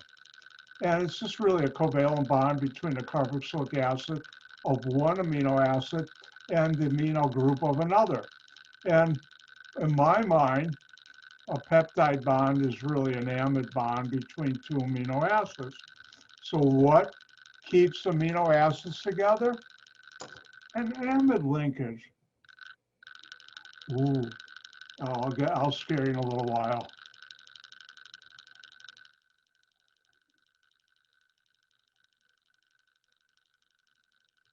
Now, a peptide, and switches off for the slide totally, is a molecule containing two or more amino acids in which the amino acids are bonded together by a peptide bond, which Dr. White likes still calling an amide bond. So a peptide is where you got two or more amino acids bound together. It's really a polymer of amino acids, a peptide. Now, the switch is off for this one. What's a protein? Again, Dr. White is not a protein chemist, but some reason they came up, they being protein chemists, that a protein is a peptide in which you have at least 50 amino acids together, and they call it peptide bonds. Dr. White called it amide bonds.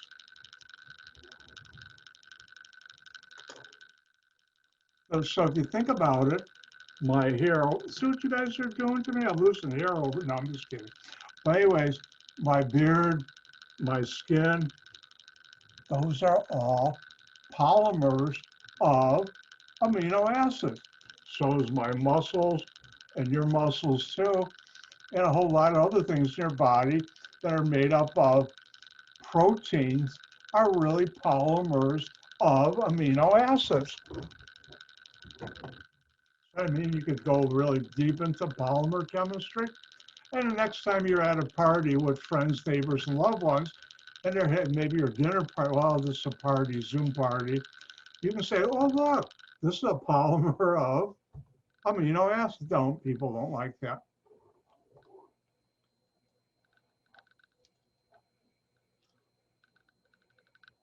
Now, switch is on. I have a dial that only goes to 10. I've just turned it to 100. Again, this is not for test 4. This will be on the final. Now, how do you describe with words and general reaction what happens in your stomach and intestines? I guess your small intestine, but don't quote me. That breaks down proteins to amino acids is by acid hydrolysis of an amide. Remember, amide, you learned for test 3, HCl. Why that? Because that's the acid in your stomach, water. You break this down to get back the carboxylic acid and the amine salt of the amine you would have used to make that amide. And let me write it a way you're more familiar with.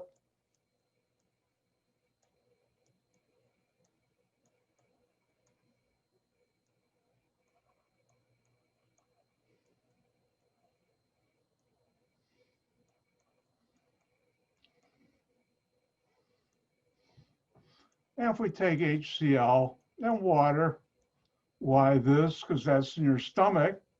You'll get back the carboxylic acid you would have used to make that amide, and then plus not the amine, because in the presence of acid, amines are bases, and you learn for test number 3, you'll get the amine salt.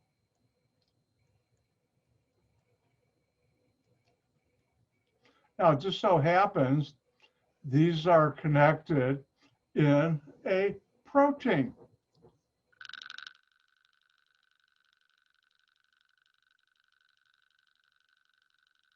So for a peptide or a protein,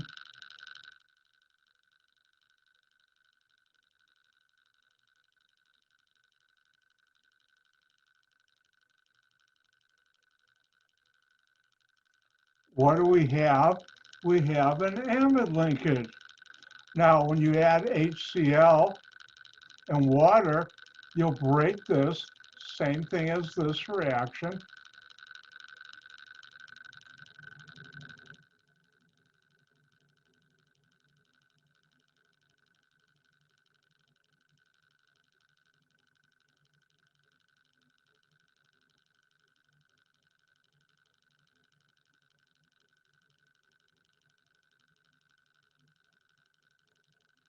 You'll get back the carboxylic acid plus the amine salt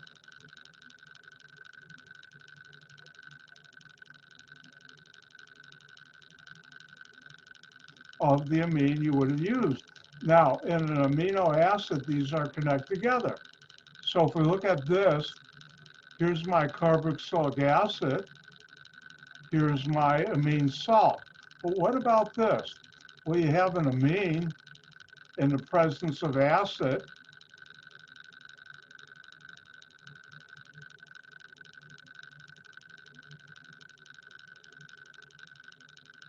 and you learned you get a simple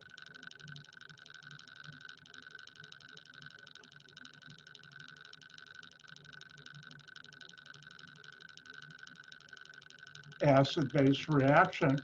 So this right here is making the amine salt. You have two, add a hydrogen and a chloride anion, and notice what you have. Now, here I have the same. I could have had something different like that. And the important thing you should know is you're just doing acid hydrolysis of an amide. Now, this is a peptide. If I had more amino acids, guess what? I would have had broken it down to different amino acids, which now I'm getting way beyond my level of expertise in the human body. Our body uses to do many things, like make hair, skin, muscles, a lot of things.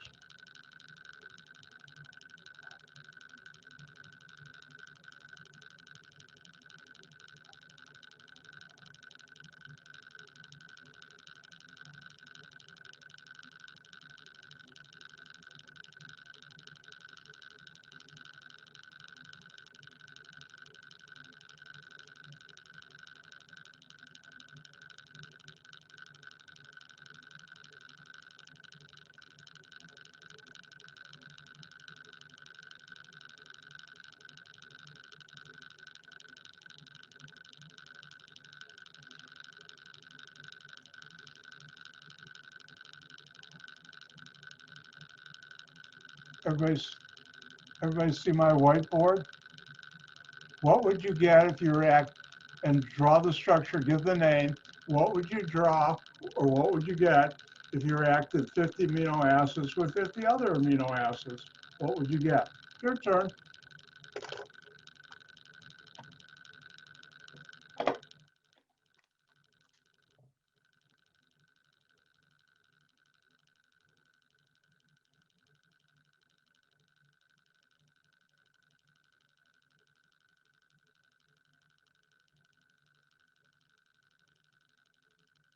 All right, I think everybody's done, and the answer is, oops, wrong problem.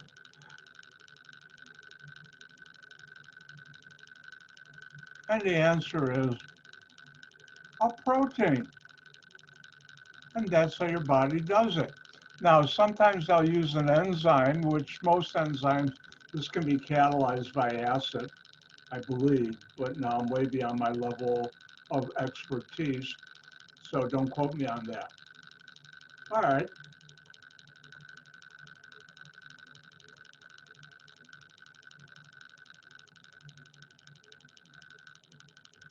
And why don't you do the following? What would be the product or products? Either draw the structure or give the name of the following.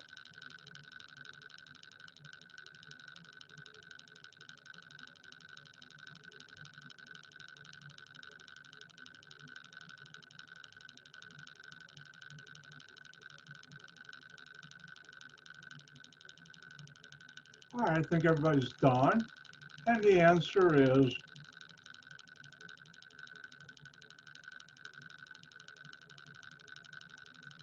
an amino acid. Now let's take a look at some amino acids Mother Nature has created for us.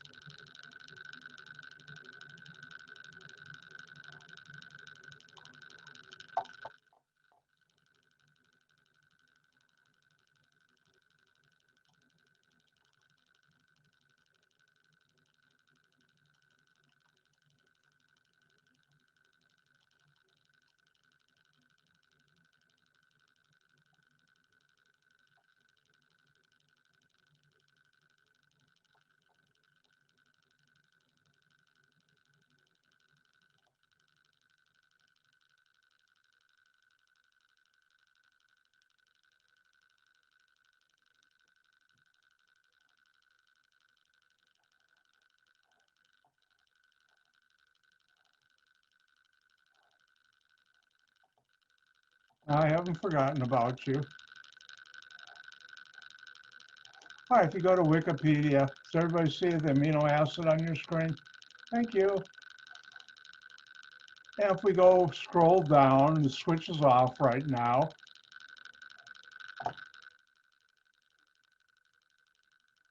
If you look on your screen right now, you should be able to see various amino acids. They're drawn this way so I can put more on the screen. And you notice all of them, the alpha carbon bonded a carbonyl carbon, has an NH2 group on it. And then you have various R groups. You can have thiol, others. When R prime is R is hydrogen, glycine. This is the only one that's got a achiral carbon, I think. There might be another, but essentially real quick. Now, the ones with sulfur, I think this one, cysteine, and I'm not sure if there are others, but if I remember correctly, cysteine, the absence or presence gives you curly hair or not. Dr. White has curly hair. All my life, I wanted a nice straight ponytail. Not all my life, but when I was in college, no, it looked awful. But I thought it looked cool. And here are your different amino acids. And again, Mother Nature is amazing and all the different structures she has of the different amino acids.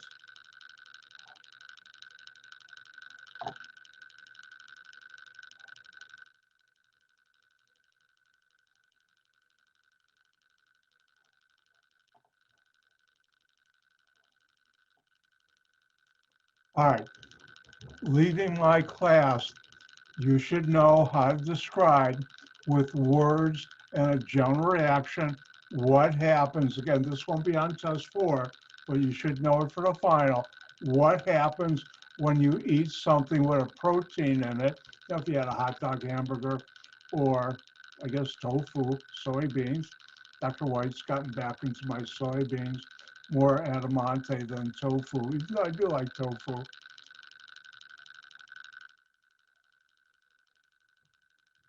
And let's look at how do you describe with words and a general reaction what happens when you eat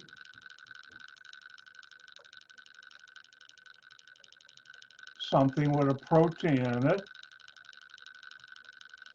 What's the functional group? And you should know in a protein.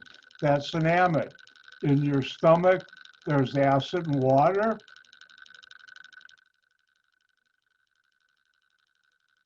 And I spelled it wrong.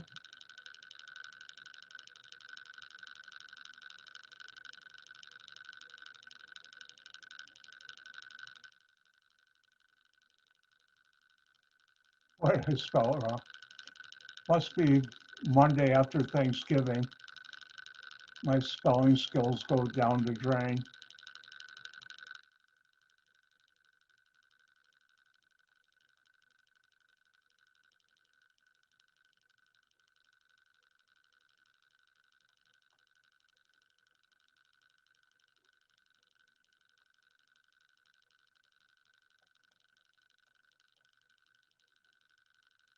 And when you eat something with a protein, it's acid hydrolysis of an amide.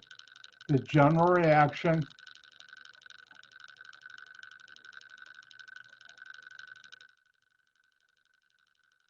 amide, remember R prime and R double prime can be hydrogen.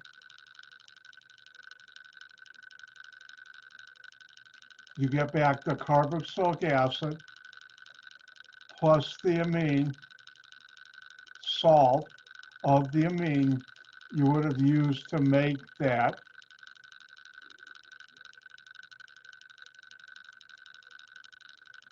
Amide. This so happens in a protein, these are connected together in your amino acids. Because an amino acid has both an amine and a carboxylic acid, and they form your protein, which is the amide linkages. Now, this important review for test number 4, explain with words and a general reaction when you eat something that has a fat or an oil in it. And I'll let you try that. With both words and general reaction, write what happens in your stomach when you eat something that has a fat or oil in it.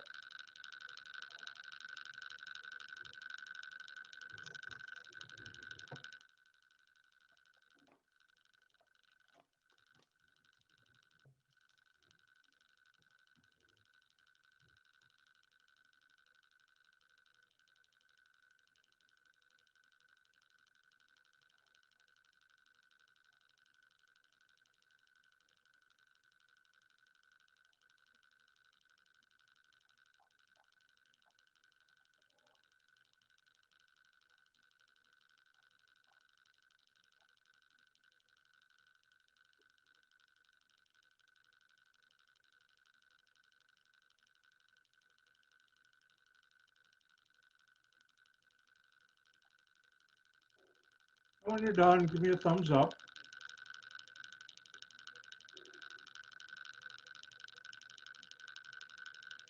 All right, I think everybody's done. First of all, what functional group is in a fat or oil? And the answer is ester. You should know an ester is a functional group in a fat or oil, triglyceride, 3 esters. Therefore, this is acid hydrolysis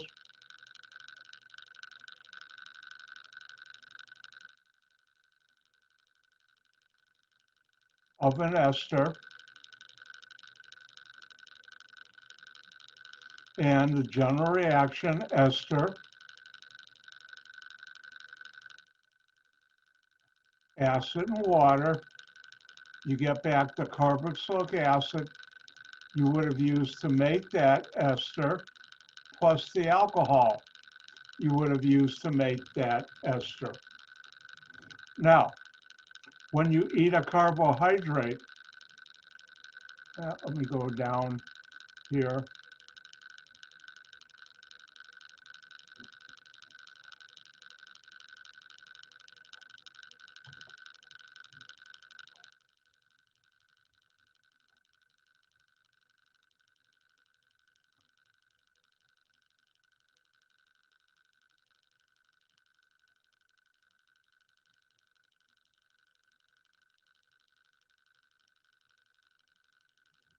And the question is, how do you describe with words? You should know this in the one above for test number 4. How do you describe with words and general reaction when you eat a carbohydrate?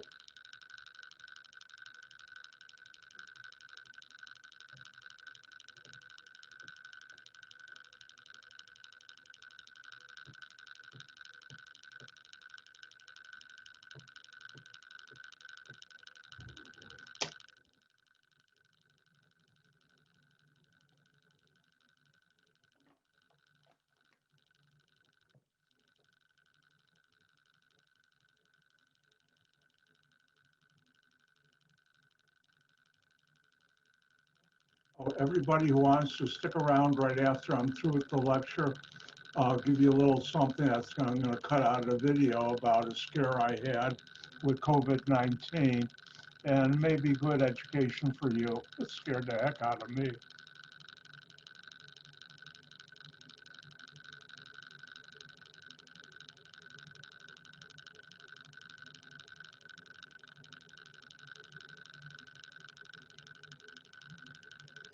Quick commercial from Dr. White. Don't forget, this Thursday, the Extra Credit Project deadline. It's optional, but if you want to do it, it's 10 bonus points if you get everything right. And as I think I might have mentioned, you don't have to do 10 different functional groups. You do need 10 different molecules. You get up to 3 functional groups per 3 molecules per item, and you only have to name 1 functional group in the molecule if there's more than 1. All right, I think everybody's done. Let me do this. What's the functional group that holds glucose together in carbohydrates? An acetal. Therefore, in your stomach, acid, water,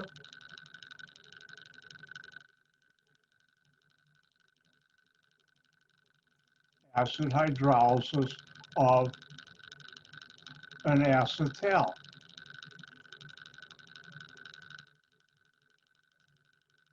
And you learn for test 2 for an acetal or ketal,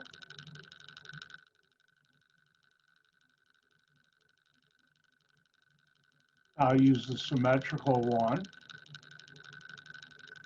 You get back the aldehyde or ketone you would have used to make that acetal or ketal plus the alcohol. And for those who must, you can put a 2 up there, you don't have to. And remember, in a carbohydrate, these are connected together in glucose. And that's important things you should know.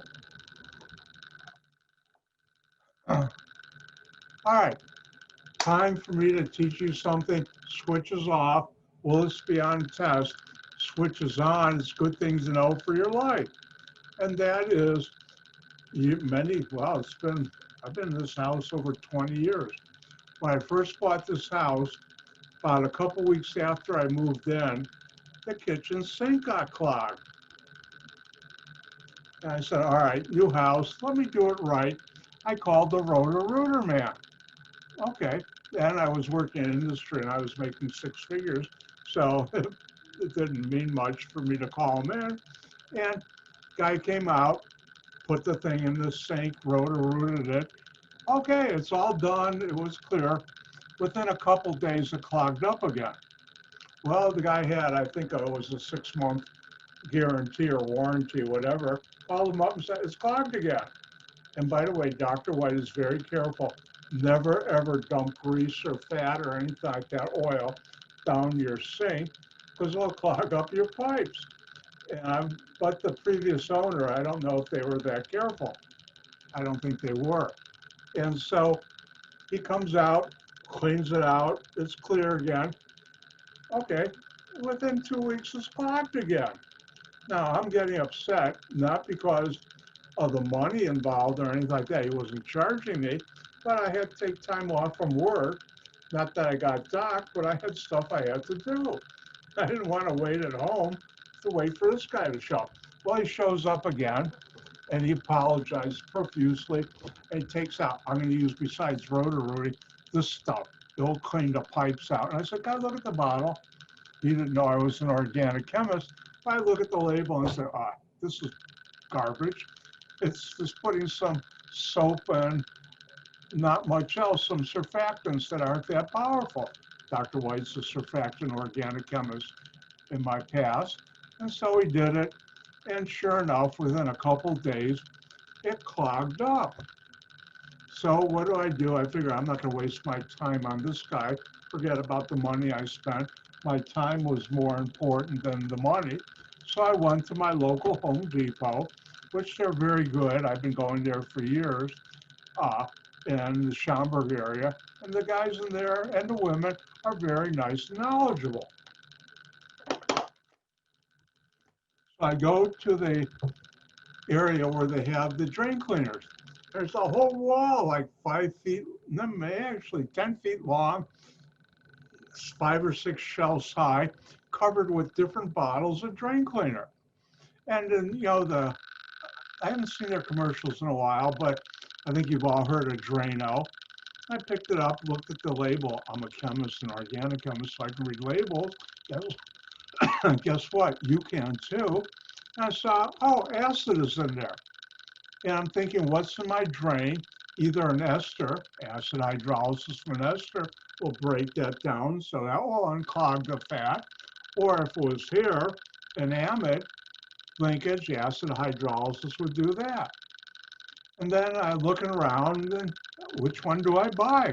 Because I picked up a bunch of them, and they were all acids. So what's differentiates? Well, one of the nice people who worked in that area in Home Depot came up to me and I said, "Can I help you, sir?" And I said, "Sure can." I said, "All these drain cleaners, which ones," and sometimes Dr. White can be smart, sometimes not, "but which one do the plumbers you buy?" Without even thinking, he points to that one. That one? Yep, that's the one. It was the only one on the shelf of all these that, first of all, was in a heavy plastic Ziploc bag and had read on the bag that the bottle was in, wear proper eye protection, safety goggles or glasses, I forgot which, when you use the product. What product was that? Hang on while I get to.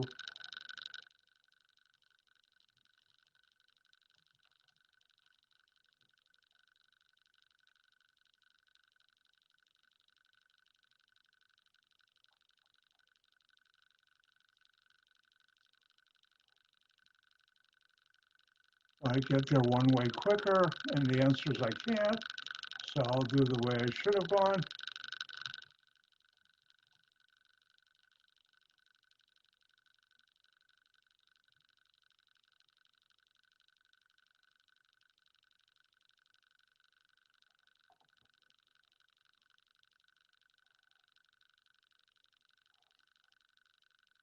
Everybody see the black bottle on your screen? That's hair and grease cleaner, grease drain cleaner, real fancy name. And this is stuff he told me to buy. So I pick it up and I read the back. I saw sodium and potassium hydroxide. Those are bases. And as you know, an ester can be base saponified. Base and water will break it down to the alcohol, the carboxylate anion, the carboxylic acid that's used to make that ester, in this case fat. And same thing with hair. It can be broken down to the, in this case, amino acids, or as you know, amide, carboxylic acid, and amine salt, or not, the carboxylate anion, the amine. And then I learned a very important life lesson. Never, ever argue chemistry with a worker at Home Depot, even if you have a PhD in synthetic organic chemistry. So I looked at the bottle and said, "Oh, there's a base in that. Those are acids." He said, "No, that's an acid." I said, "Look, I'm an organic chemist. I have 10 patents, and I know an acid from a base, and sodium potassium hydroxide are bases." Said, "No, it's an acid." He was getting a little upset, and I said, "Hold on. Well, thank you very much for your help." And I went home, put it in the drain, boom, cleaned it, followed directions. I put on a lab coat if you don't wear something with long sleeves to protect your skin. I put on gloves, and I had safety goggles just to be safe, even though you really didn't need any. But when it comes to my eyes and chemicals, Dr. White plays it ultra safe. And over the years, I've had students either in their kitchen or in their bathtub or bathroom sink. There it's here, and it breaks it down. This stuff works. I did that, and about 15 years later, guess what? It clogged up again, followed directions, and that's been about 5, 6 years ago. But I keep in my house a big bottle just in case, since it's an inorganic product, it'll last forever on your shelf. And I keep it in a Ziploc bag. For a while, even though they stopped doing it, some lawyers scared, probably Home Depot, and they were making customers sign a release statement, and they stopped doing that. But you still, it's in that bag. So if you ever need to unclog either your bathroom or kitchen drains or your bathtub drain, that's the stuff to buy. And the only place I know where they sell it is at Home Depot. Now, about, I'd say about 4 or 5 months ago, my bathroom sink was going slower and slower and slower, draining. And I said, time to get the hair and grease cleaner out. And finally I said, "Oh, it's almost stopped up. Stop procrastinating." I did it. By the way, if it's really bad, like a bathtub or something like that, they say give it an hour or two. I let it sit overnight. And then very carefully pour water down there. Boom. It's like brand new. So, couple things. One, never ever argue chemistry with the people at Home Depot. It's not worth it. And that stuff works really good. Ooh, that reminds me another, I didn't learn my lesson enough. Don't argue chemistry at Home Depot. And about 2 years ago, we had an ice storm, about to have an ice storm. And you know the stuff you throw in your driveway and sidewalk? You can either buy rock salt, and this is a colligative effect, and that's only good down to about -5. If you get real cold weather, and it's also better, you buy the little white pellets, and that's calcium chloride. So I went to Home Depot, and I'm buying 2 bags just to stock up for the winter, and there's this other guy there buying stuff, and he's saying, oh, that's more expensive, buy this stuff. And I said, well, why? So I look at it, it's a mixture of sodium chloride and calcium chloride. And I'm saying this is going to work better at low temperatures, and they're predicting real low temperatures coming up. And he said, no, this is better. I said, but that's a mixture. And I realized, why am I arguing chemistry at Home Depot with someone who doesn't know chemistry? I said, well, you buy what you want. I think this is, I like using this one, and have a nice day. So after that, I have pledged never, ever, ever, ever discuss chemistry at Home Depot, and I don't. And with that, I'm going to do something totally uncharacteristic, and it happens this time of the year. I'm done for today. We're caught up. I'll start on Wednesday with some reviewing some stuff and go over some stuff. Plus, we have the lab I'll be doing on Wednesday. And with that, I'm done. I can say goodbye. Gang gesund. Be healthy. I'll see you on, stick around.